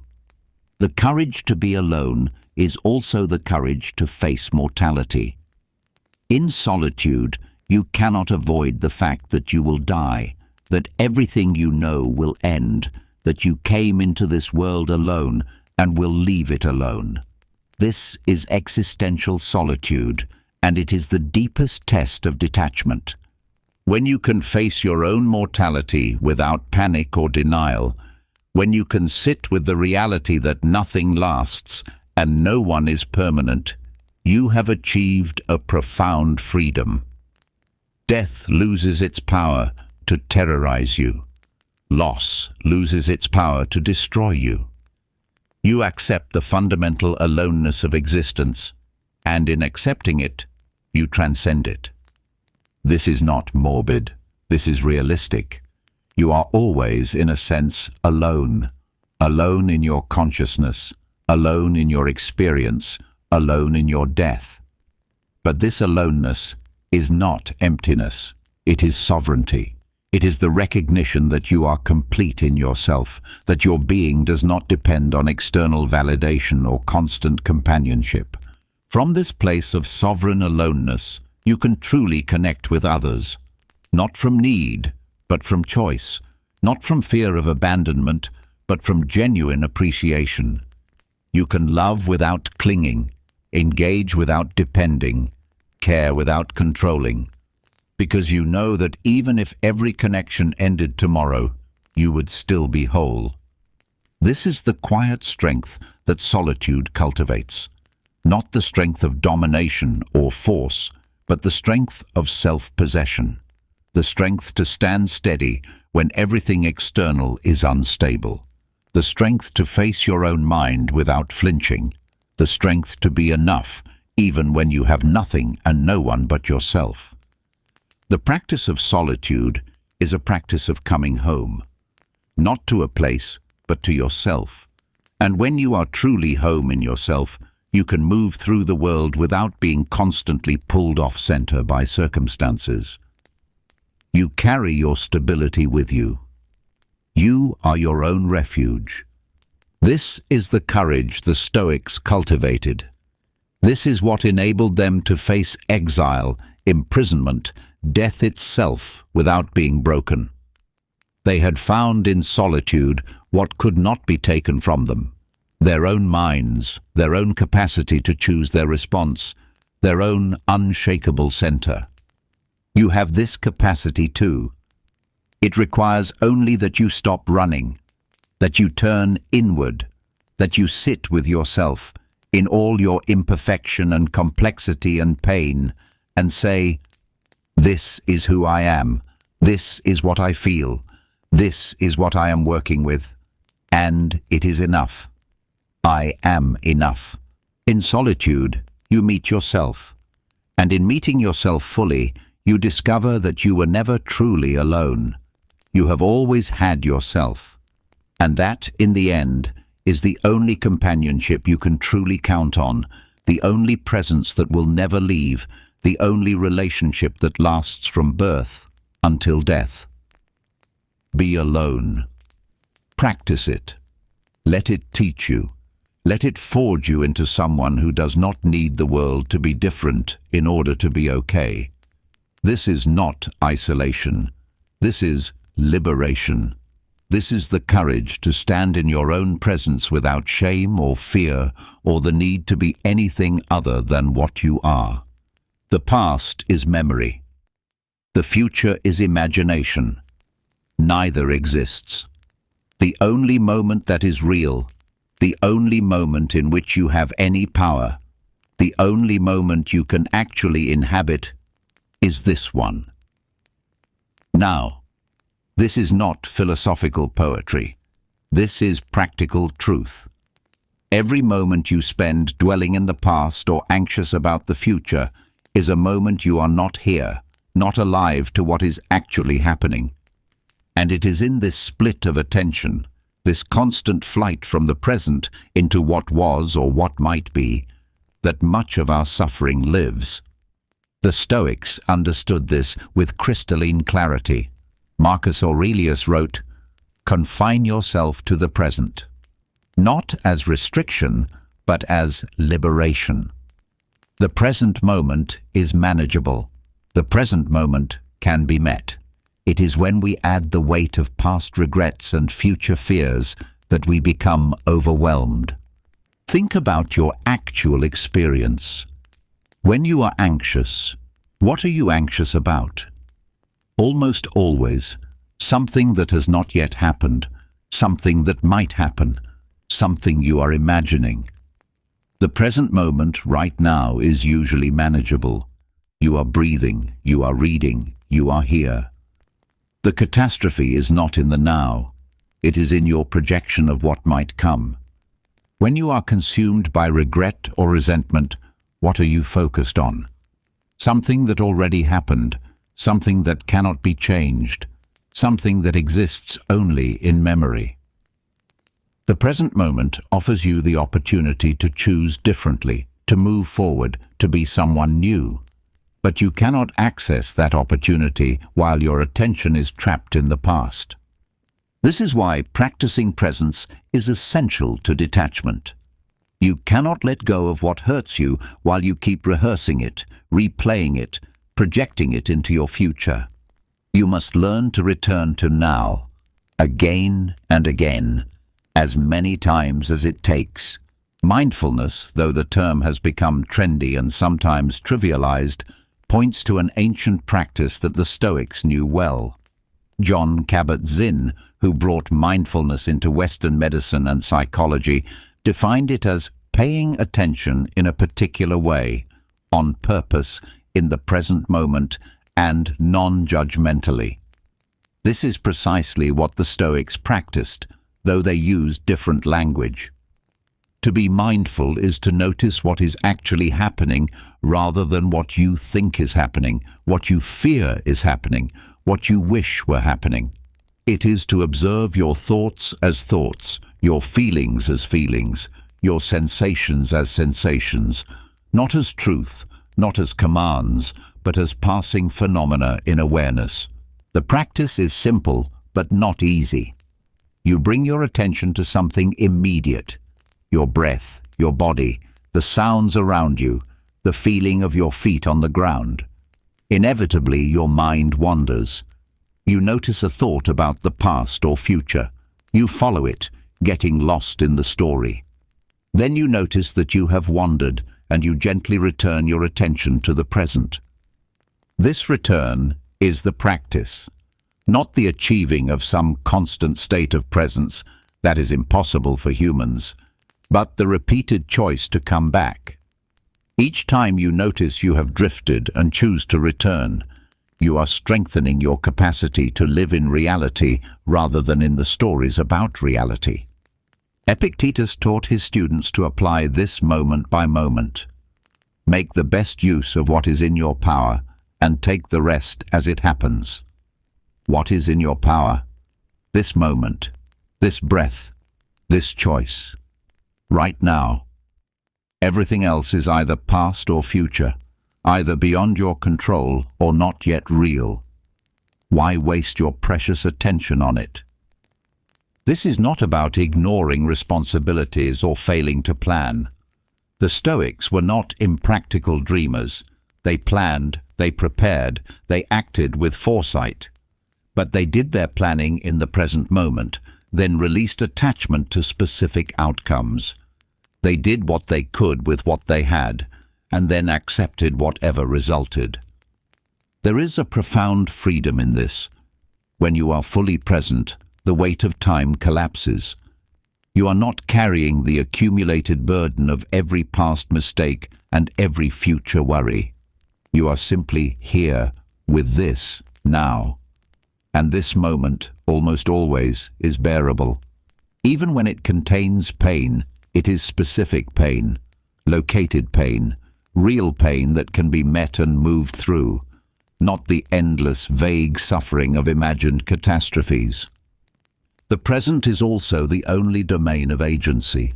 You cannot change the past. You cannot control the future. But you can choose, right now, how you will respond to what is. You can decide what you will focus on, what meaning you will make, what action you will take. This power is always available, but only in the present. Consider how liberating this is. You do not need to solve your entire life right now. You do not need to heal completely today. You do not need to figure out the next 10 years in this moment. You only need to meet what is actually here. This breath, this feeling, this decision, the one right in front of you. The Stoics called this living in accordance with nature, understanding that nature unfolds moment by moment. A tree does not worry about next season's leaves while this season's leaves are growing. A river does not remember every bank it has passed while it flows. These are not metaphors for mindlessness. They are invitations to trust the sufficiency of now. Eckhart Tolle, drawing on both Eastern wisdom and Western existentialism, teaches that the present moment is all you ever have. The past is a memory arising now.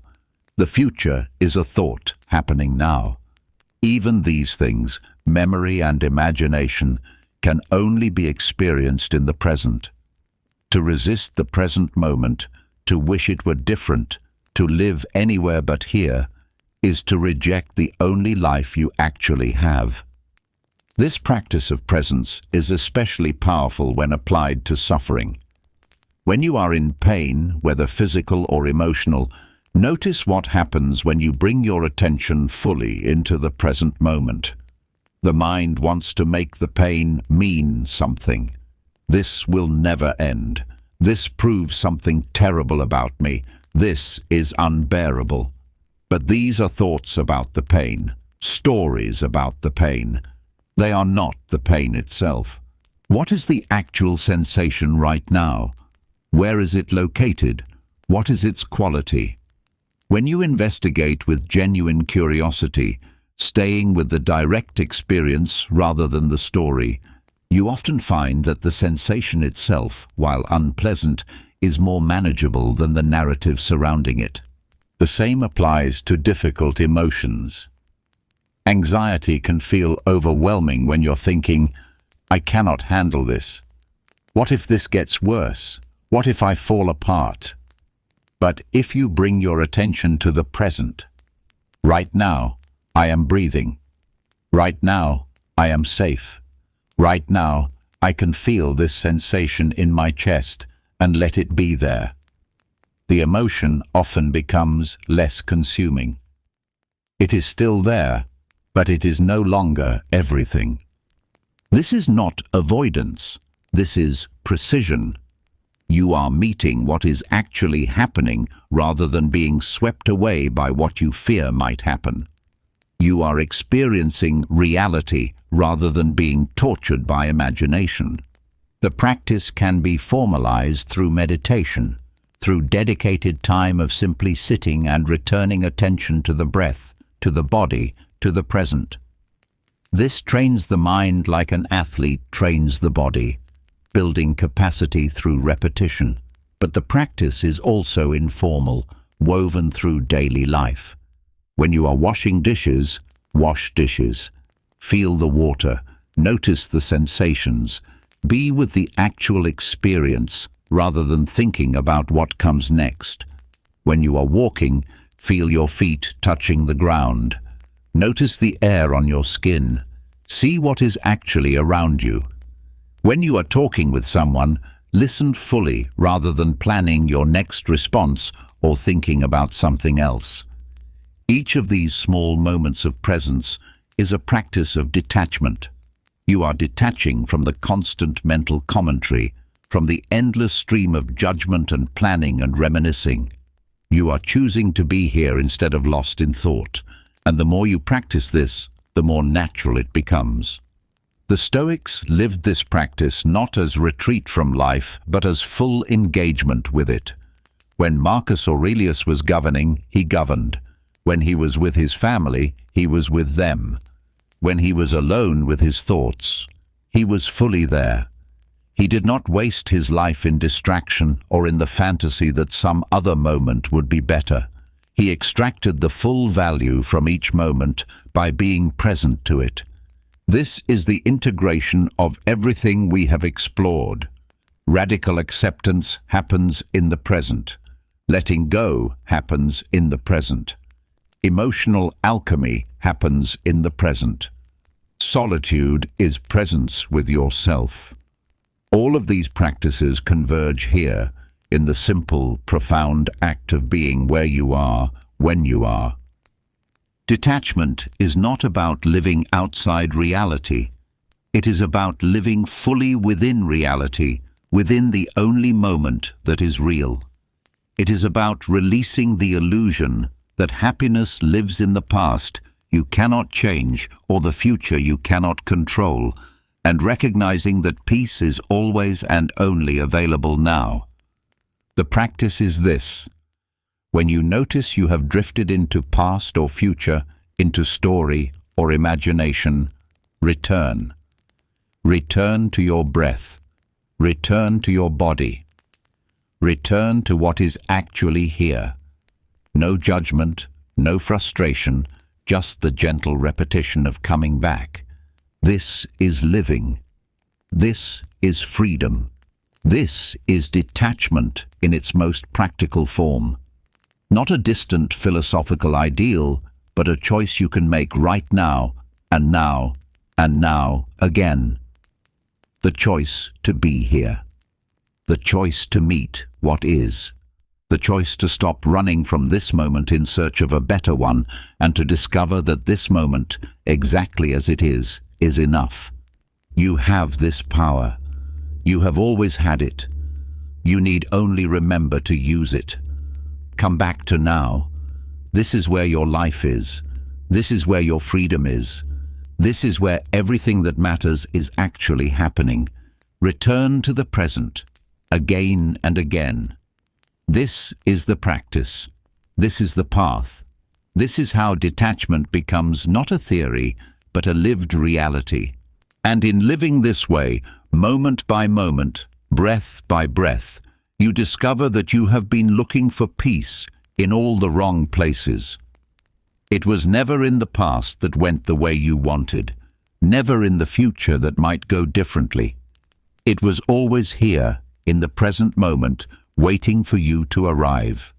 Arrive now. Be here. This is all you need to do. This is everything. There is a line that divides all of existence into two territories. On one side, everything you can control. On the other, everything you cannot. This line, simple as it seems, is the key to serenity. Yet most of us spend our lives on the wrong side of it, exhausting ourselves trying to control what we cannot, while neglecting what we can. Epictetus taught this division as the foundation of Stoic practice. He called it the dichotomy of control, and he insisted that until we understand it completely, we will suffer needlessly. The teaching is stark in its simplicity. Some things are up to us, and some things are not. Our opinions, our impulses, our desires, our aversions, these are up to us. Everything else, our body, our property, our reputation, the actions of others, the course of events, these are not up to us. At first, this seems harsh. Our bodies are not up to us. We can exercise, eat well, care for ourselves. True, but you cannot control whether you get sick, whether you age, whether you die. You can influence, but you cannot command. The distinction matters. Your reputation is not up to us. We can act with integrity, speak truthfully, work diligently. Yes, but you cannot control what others think of you, what they say about you, how they interpret your actions.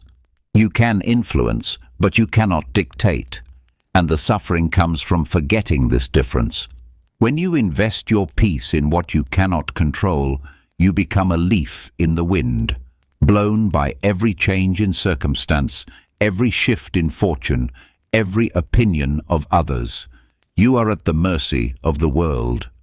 But when you invest your peace only in what you can control, your thoughts, your choices, your responses, you become like a mountain. Weather passes over you, seasons change around you, but you remain steady. This is not passivity. This is precision. The Stoic does not control less than others. The Stoic controls more effectively because they focus their energy where it can actually make a difference. They do not waste time trying to force outcomes, manipulate others, or demand that reality be different. They put their effort into the only domain where they have true power, their own mind. Marcus Aurelius distilled this into a practical method with 3 disciplines: perception, action, and will. These are the tools of control, the ways we exercise our power over what is actually within our domain. Perception is how you see things. An event happens, you lose a job, a relationship ends, you receive bad news. The event itself is neutral, it simply is. But immediately your mind assigns meaning. This is terrible. This is unfair. This proves I am worthless. This meaning-making is perception, and it is entirely within your control. You can perceive loss as catastrophe, or you can perceive it as change. You can perceive failure as proof of inadequacy, or you can perceive it as information about what to try differently. You can perceive difficulty as punishment, or you can perceive it as training. The circumstance does not change, but your experience of it changes completely based on perception. This is not self-deception. This is not pretending bad things are good. This is the recognition that every event contains multiple truths, and you choose which truth to focus on. Both are real, but one serves your well-being and growth, and one does not. Action is what you do in response to circumstances.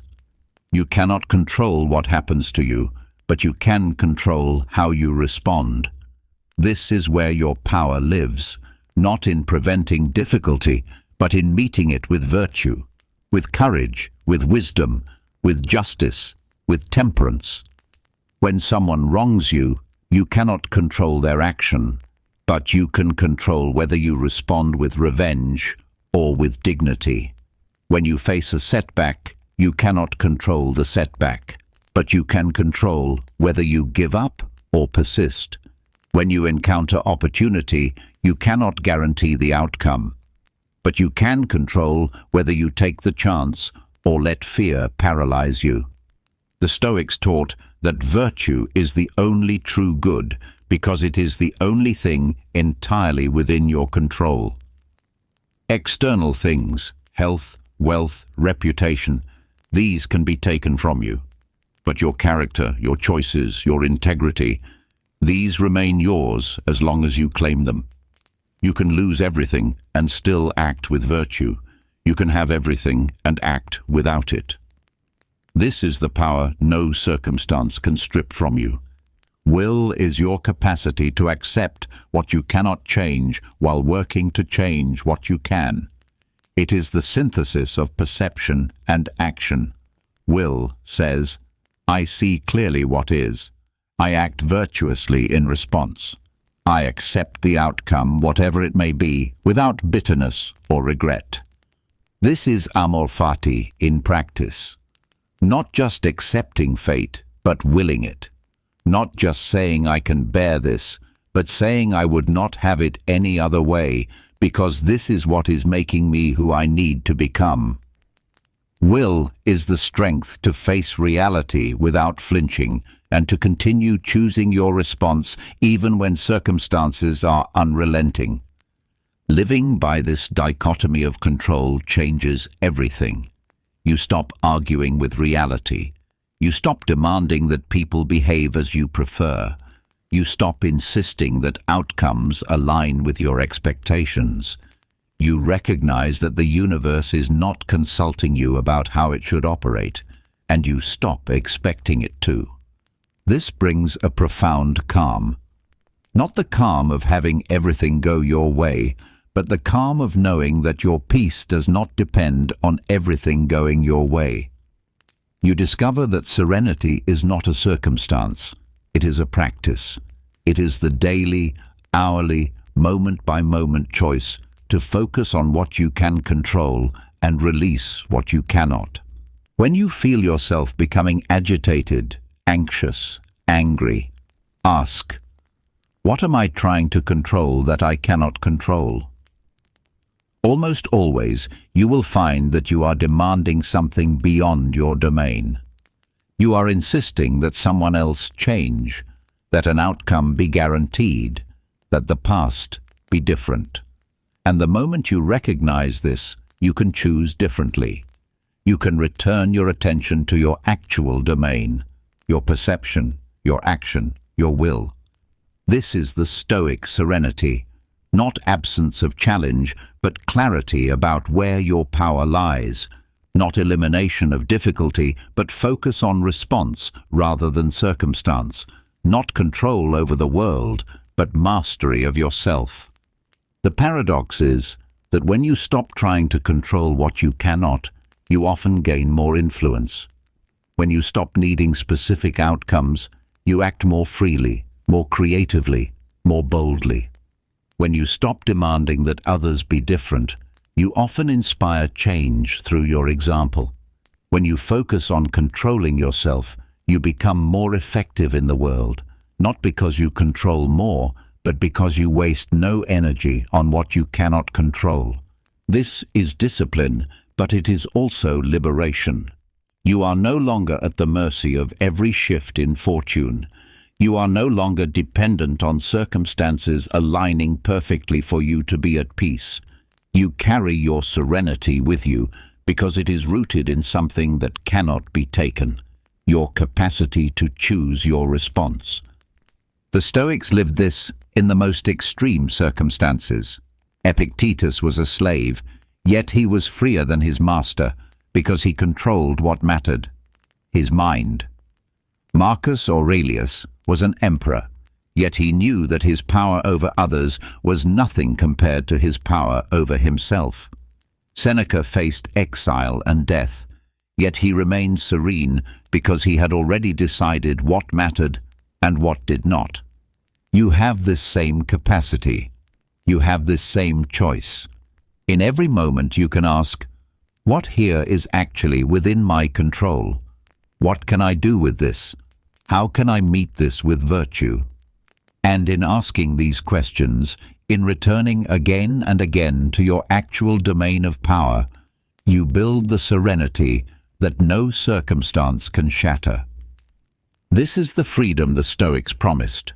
Not freedom from difficulty, but freedom within it.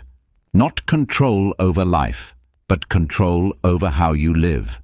Not power over the world, but absolute power over the one thing that matters most, yourself. Live by this dichotomy. Practice it daily. Make it the lens through which you see every challenge, every disappointment, every unexpected turn. And you will discover that peace was never out there, dependent on circumstances aligning. It was always here, available in every moment, waiting for you to claim it through the simple act of focusing on what you can actually control. This is the serenity of control, not controlling more, but controlling rightly. Not having power over everything, but exercising complete power over the only thing that matters, your own mind, your own choices, your own response to what life brings. And that, finally, is enough. We are taught to want. From childhood, we are trained in desire, for things, for status, for validation, for more. The entire machinery of modern consumer culture operates on cultivating dissatisfaction, on making us believe that happiness lives just beyond our current reach in the next purchase, the next achievement, the next relationship. We are kept perpetually hungry, perpetually seeking, perpetually convinced that we are incomplete. The Stoics saw through this. They understood that desire, when it becomes need, when it becomes dependency, when it becomes the organizing principle of life, is a form of slavery. Not because wanting things is wrong, but because needing things for your peace makes you hostage to forces beyond your control.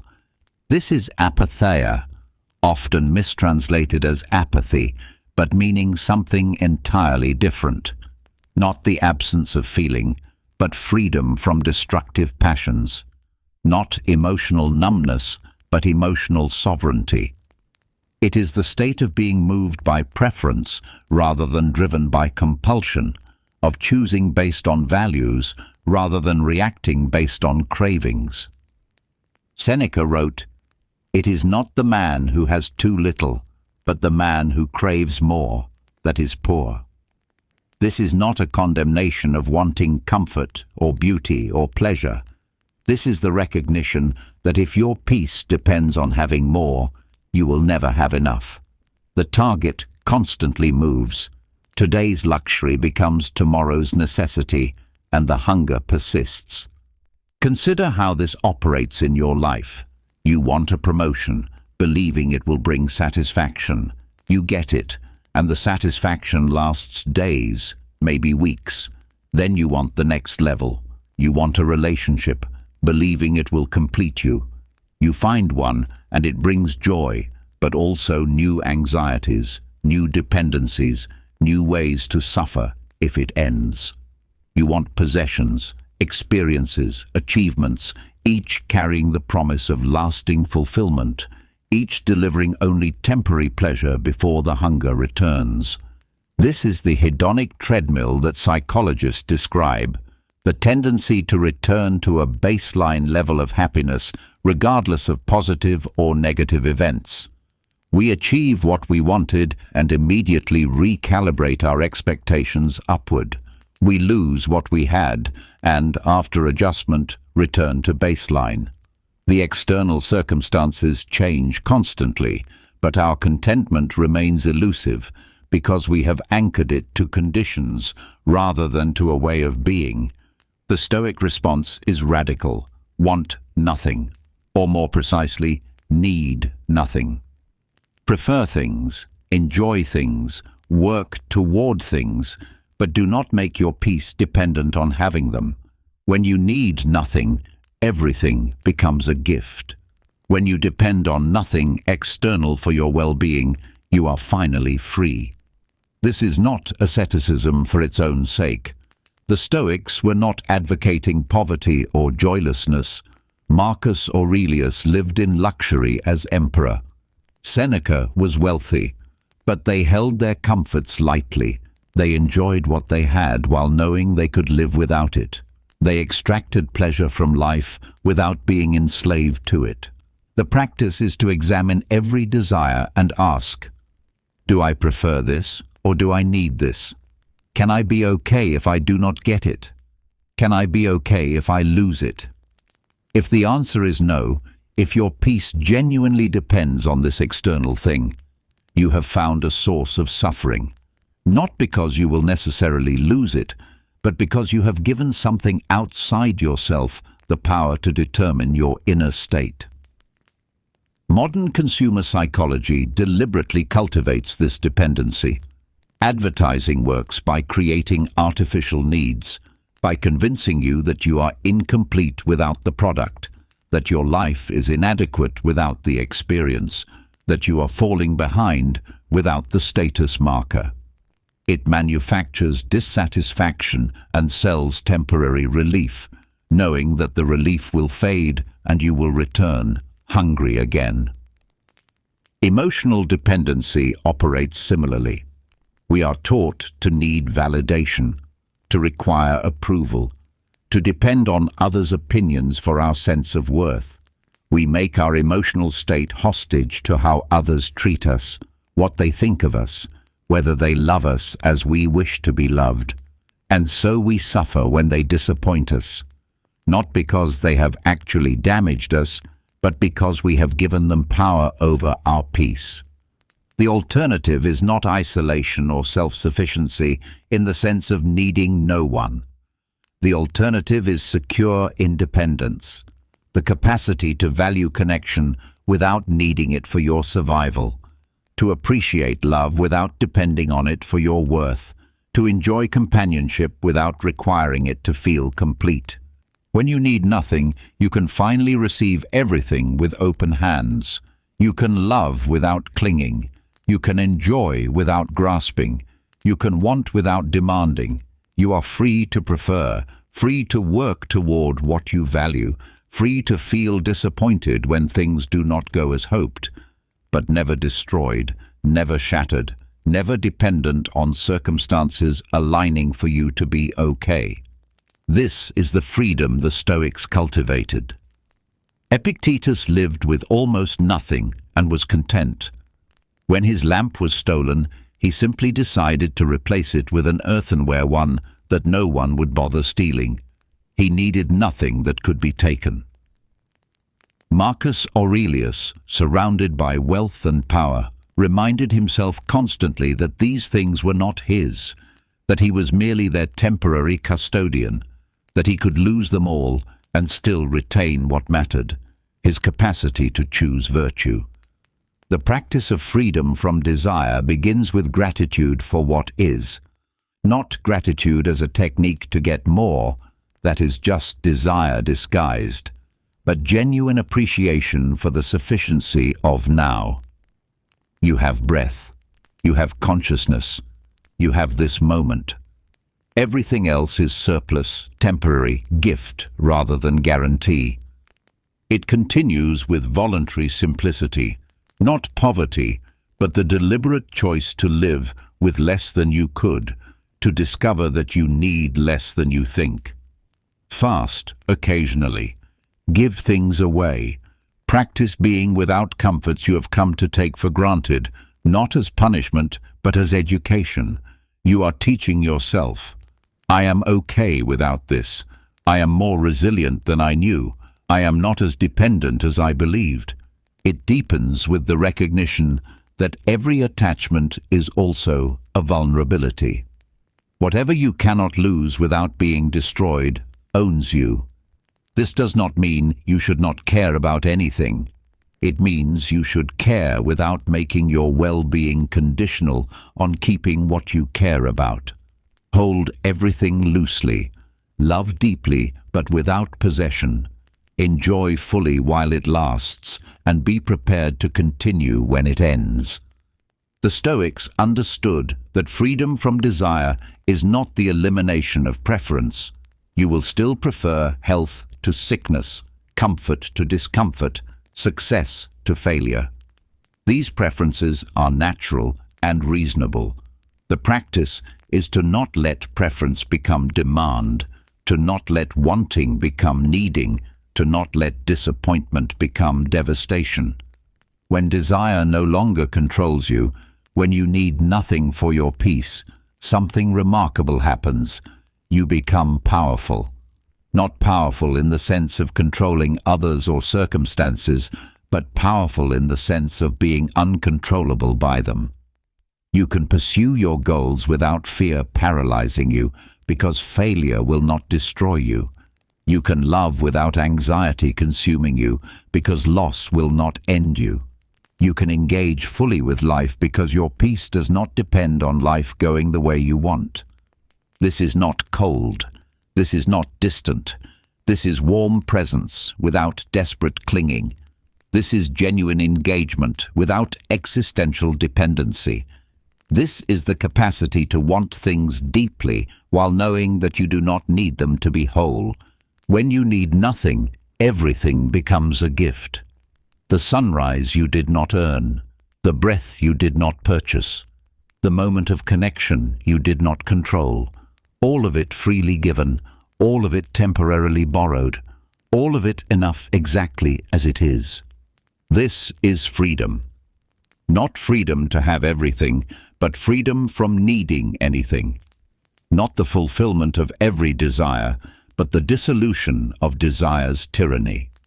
Not getting what you want, but discovering that what you are right now is sufficient. You are enough. You have enough. This moment is enough. Everything else, every achievement, every possession, every relationship is beautiful, temporary surplus. Appreciate it, enjoy it, work toward it, but do not need it, because the moment you need it, you are no longer free. Freedom from desire is freedom to live. Finally, fully, without the constant hunger that no achievement can satisfy, without the endless seeking that no arrival can end. You are here. You are whole. And nothing outside yourself is required for this to be true. Beneath the surface of thought, beneath the constant churning of emotion and reaction and narrative, there is stillness. Not the stillness of emptiness, but the stillness of a deep lake. Vast, quiet, undisturbed by the winds that ripple its surface. This stillness is your natural state, obscured by the noise you have mistaken for yourself. Detachment, at its deepest level, is the return to this stillness, not through force, not through suppression, but through recognition. You are not the storm of thoughts. You are not the waves of emotion. You are not the drama of circumstances. You are the space in which all of this arises, the awareness that witnesses without being touched, the stillness that remains when everything else has passed. The Stoics cultivated this recognition daily. They called it the inner citadel, that part of you that remains untouched by external chaos, that cannot be invaded by circumstance, that stands steady regardless of what passes through it. Marcus Aurelius wrote, "Your mind will be like its habitual thoughts, for the soul becomes dyed with the color of its thoughts." He understood that the mind, through practice, can be trained toward stillness or toward turbulence. The choice is yours. This stillness is not inaction. It is not withdrawal. It is presence without reactivity. It is the capacity to witness your own thoughts and emotions without being swept away by them, to experience the full intensity of life without losing your center. Still waters reflect truth clearly. Agitated waters distort everything. When your mind is still, you see accurately. You perceive what is actually happening rather than what you fear or hope is happening.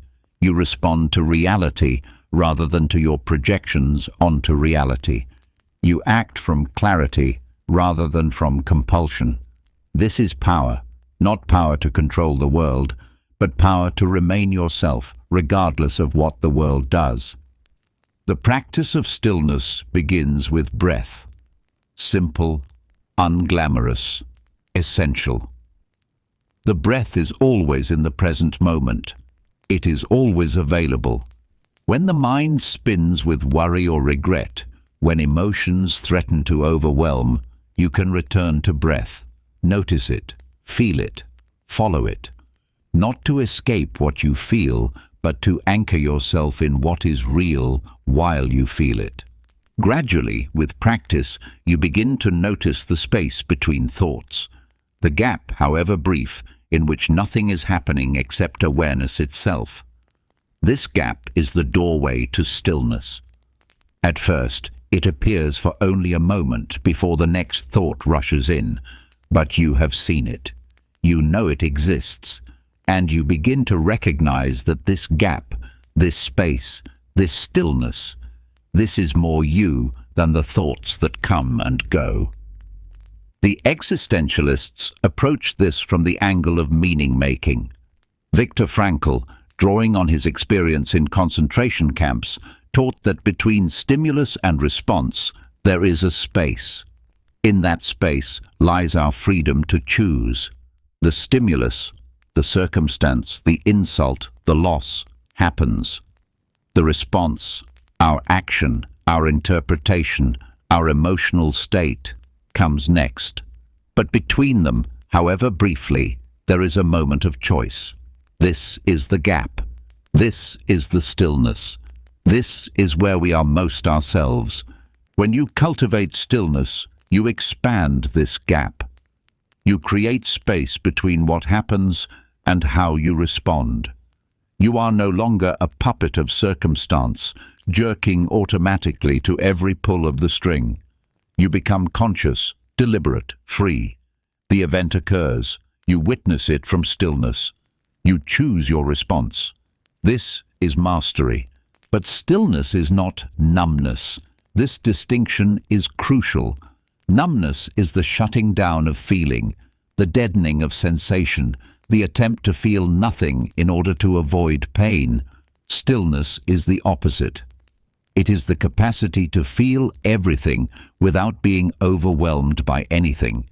It is space large enough to contain all experience without being defined by any single experience. Think of the ocean. On the surface, waves crash and churn, sometimes violent, sometimes gentle, always moving. But dive deep enough and you find stillness. The storms at the surface do not penetrate to the depths. The depths remain unchanged, vast, quiet. You are like this. Your surface may be stormy, thoughts racing, emotions surging, circumstances chaotic. But beneath, in your depths, stillness remains. The practice is to dive, to descend beneath the surface turbulence into your own depths, not to escape what you feel at the surface, but to remember that you are more than the surface. You are the depths as well, and the depths cannot be disturbed. Meditation in various forms across traditions is essentially training in stillness. You sit, you bring attention to something. Breath, body, sound. The mind wanders into thought. You notice, you return, again and again, thousands of times. This repetition is not failure, it is the practice. Each return to stillness, each recognition that you have wandered, and each choice to come back strengthens your capacity to remain centered. But stillness can also be practiced in action. The martial artist moves from stillness, each action arising from center, each response flowing from calm. The artist creates from stillness, accessing something beneath conscious thought. The healer operates from stillness, present to the patient without being consumed by their pain. Stillness is not separate from life. It is the ground of skillful living. When you act from stillness, your actions are more effective. You see more clearly what is needed. You respond more appropriately to what is actually happening rather than to your fears about what might happen. You waste no energy on unnecessary reactivity. You move with precision, with purpose, with presence. When you speak from stillness, your words carry more weight. You say what is true rather than what is reactive. You communicate rather than defend or attack. You are heard more clearly because you are not entangled in your own emotional static. When you love from stillness, you love more fully. You see the other person as they are rather than as you need them to be. You offer presence rather than demand it. You remain yourself while connecting deeply without losing your center in the relationship. The Stoics taught that the still mind is a mind aligned with Logos, the rational order of the universe. Not rational in the sense of cold or calculated, but rational in the sense of clear, coherent, attuned to what is. When you are still, you can perceive this order. You can see how things fit together, how causes lead to effects, how your actions ripple outward. You can live with wisdom because you can see with clarity. This stillness is also where meaning is made. In the noise and rush of constant activity, everything feels equally urgent, equally important, equally overwhelming. But from stillness, perspective emerges. You can distinguish what matters from what does not. You can recognize your values rather than being driven by impulses. You can choose meaning rather than inheriting it unconsciously from culture or habit. Frankl insisted that meaning is not given, but chosen. In the space between stimulus and response, in that moment of stillness, you decide what this experience means, how it fits into your life's narrative, what you will make of it. This is existential freedom, the capacity to author your own meaning even when you cannot author your circumstances. The still mind is not a distant achievement reserved for monks and sages. It is your birthright, available in every moment, accessible through practice. It requires only that you stop, breathe, and notice. Notice the thoughts passing like clouds. Notice the emotions flowing like water. Notice that you are not these things. You are what notices them. This is detachment in its purest form, not detachment from life, but detachment from identification with the temporary, the reactive, the surface turbulence. You remain engaged, feeling everything, experiencing everything, but no longer believing that you are only this passing thought, this temporary emotion, this current circumstance. You are the stillness. You have always been the stillness. The noise has simply been louder, more insistent, more convincing. But beneath it, constant and unchanging, your true nature remains, still, vast, untroubled, free. Return to this, again and again, not as escape, but as homecoming. The still mind is not somewhere you go. It is what you are when you stop running, stop performing, stop resisting. It is here, now, waiting beneath everything else, waiting for you to remember. You have journeyed through detachment, through the dissolution of false needs and destructive attachments. You have found stillness, cultivated presence, learned to meet life without being destroyed by it. And now a question arises. If you have let go of everything, what remains? If you need nothing and no one, why engage at all? This is where detachment reveals its true nature. It is not the end of connection. It is the beginning of real connection. Connection without chains, love without possession, engagement without dependency. Having released what bound you, you are finally free to relate authentically, to love cleanly, to live purposefully. The Stoics were not hermits. They were deeply engaged in the world, as emperors, advisors, teachers, friends, family members. But they engaged from freedom rather than from need. They loved without making their peace dependent on being loved in return. They served without requiring gratitude. They gave without keeping account. This is reconnection without chains.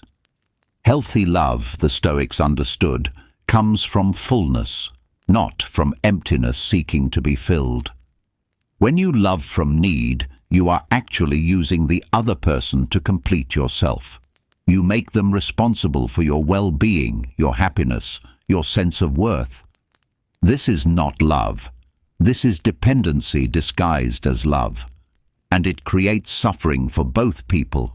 You suffer when they fail to meet impossible expectations, and they suffer under the weight of those expectations. But when you love from fullness, from the wholeness you have cultivated through detachment, everything changes. You love because you choose to, not because you need to. You appreciate the other person without demanding they be different. You enjoy their presence without panicking at their absence. You remain yourself within the relationship rather than losing yourself to it. Psychology calls this secure attachment, the capacity to form close bonds while maintaining a strong sense of self. It is distinguished from anxious attachment, where the person clings desperately, and avoidant attachment, where the person withdraws defensively. Secure attachment is neither clinging nor fleeing. It is connection from groundedness. The detached person can love more deeply because they love without fear. They do not hold back, protecting themselves against future loss. They give fully, knowing that even if the relationship ends, they will remain whole. They are present to the actual person before them, rather than to their projection of who that person should be. This kind of love is rare. Most relationships operate on unspoken contracts of mutual need. I will complete you if you complete me. I will validate you if you validate me. I will stay with you if you never leave me. These contracts are invisible prisons. Both people walk on eggshells, terrified of triggering the other's insecurity, of failing to meet the unspoken expectations. But love without chains requires no contract. It is given freely, with no guarantee of return. It asks for nothing because it needs nothing. And paradoxically, this is when love becomes most powerful. When you love without needing something back, you create space for the other person to be fully themselves. They are not performing for you, not conforming to your requirements, not trying to earn continued affection. They can breathe. They can be real. This applies beyond romantic love. Friendship, family relationships, even professional connections, all are transformed when you engage from detachment. You can be present to others' suffering without being consumed by it. You can offer support without taking responsibility for their choices. You can care deeply while respecting their autonomy and your own boundaries. The helper professions know this well. Therapists, doctors, social workers. They must learn to care without carrying their clients' pain home. This is not callousness. This is sustainability. If they identified completely with every person they served, they would burn out within months. They must find the balance, present and compassionate, but not enmeshed. This is connection without chains. Purpose, too, changes when approached from detachment. Many people pursue goals desperately, believing that achievement will finally make them enough. But this desperation undermines the very thing they seek. They are so focused on the destination that they cannot be present to the journey. They are so attached to specific outcomes that they cannot adapt when circumstances change. When you pursue purpose from detachment, you work with full effort while holding results lightly. You do what you believe is right and important, and you release attachment to recognition, reward, or success. You judge yourself by your effort and integrity, not by outcomes beyond your control. This is the difference between striving and struggle. Striving is energized action toward a valued goal. Struggle is desperate clinging to a specific result. Empathy deepens through detachment. When you can sit with another person's pain without needing to fix it, without being overwhelmed by it, without making it about yourself, you offer them something rare, pure presence. You become a mirror in which they can see themselves clearly, a space in which they can feel what they feel without judgment. This is what good therapists do. This is what wise friends do. They do not offer advice unless asked. They do not impose solutions. They simply hold space, present and steady, while the other person processes their experience. This is possible only from detachment, from the stillness that cannot be disturbed by another's storm. Reconnection without chains means you can finally engage with life on its own terms. You do not need reality to be different for you to participate in it. You do not need people to behave in specific ways for you to relate to them. You do not need outcomes to be guaranteed for you to act. You show up, you engage, you love, you work, you create, and then you release. You do your part and accept that the rest is not yours to control. This is living from freedom, not freedom from connection, but freedom within it. Not isolation, but engagement without entanglement. You are no longer pulled off center by every emotion, every opinion, every outcome.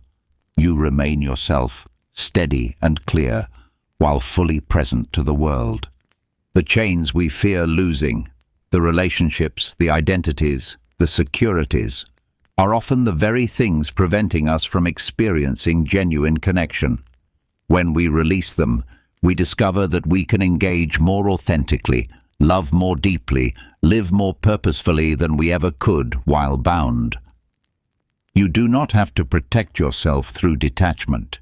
You have already found that you are safe, that your core remains untouched by circumstance. Now you can risk everything. Love without guarantee, create without certainty, serve without reward. Because you know that the worst that can happen cannot destroy what matters most. Your capacity to choose, your integrity, your stillness. This is the freedom beyond detachment. Not loneliness, but connection from wholeness. Not indifference, but care without dependency. Not withdrawal, but engagement without chains. You are finally free to give yourself fully to life, because you know that nothing life does can take yourself from you. Love without chains. Work without chains. Live without chains. This is what you have been preparing for. This is what detachment makes possible. Not less life, but more. More presence, more authenticity, more depth. All of it available now that you have released your grip on how it all must be.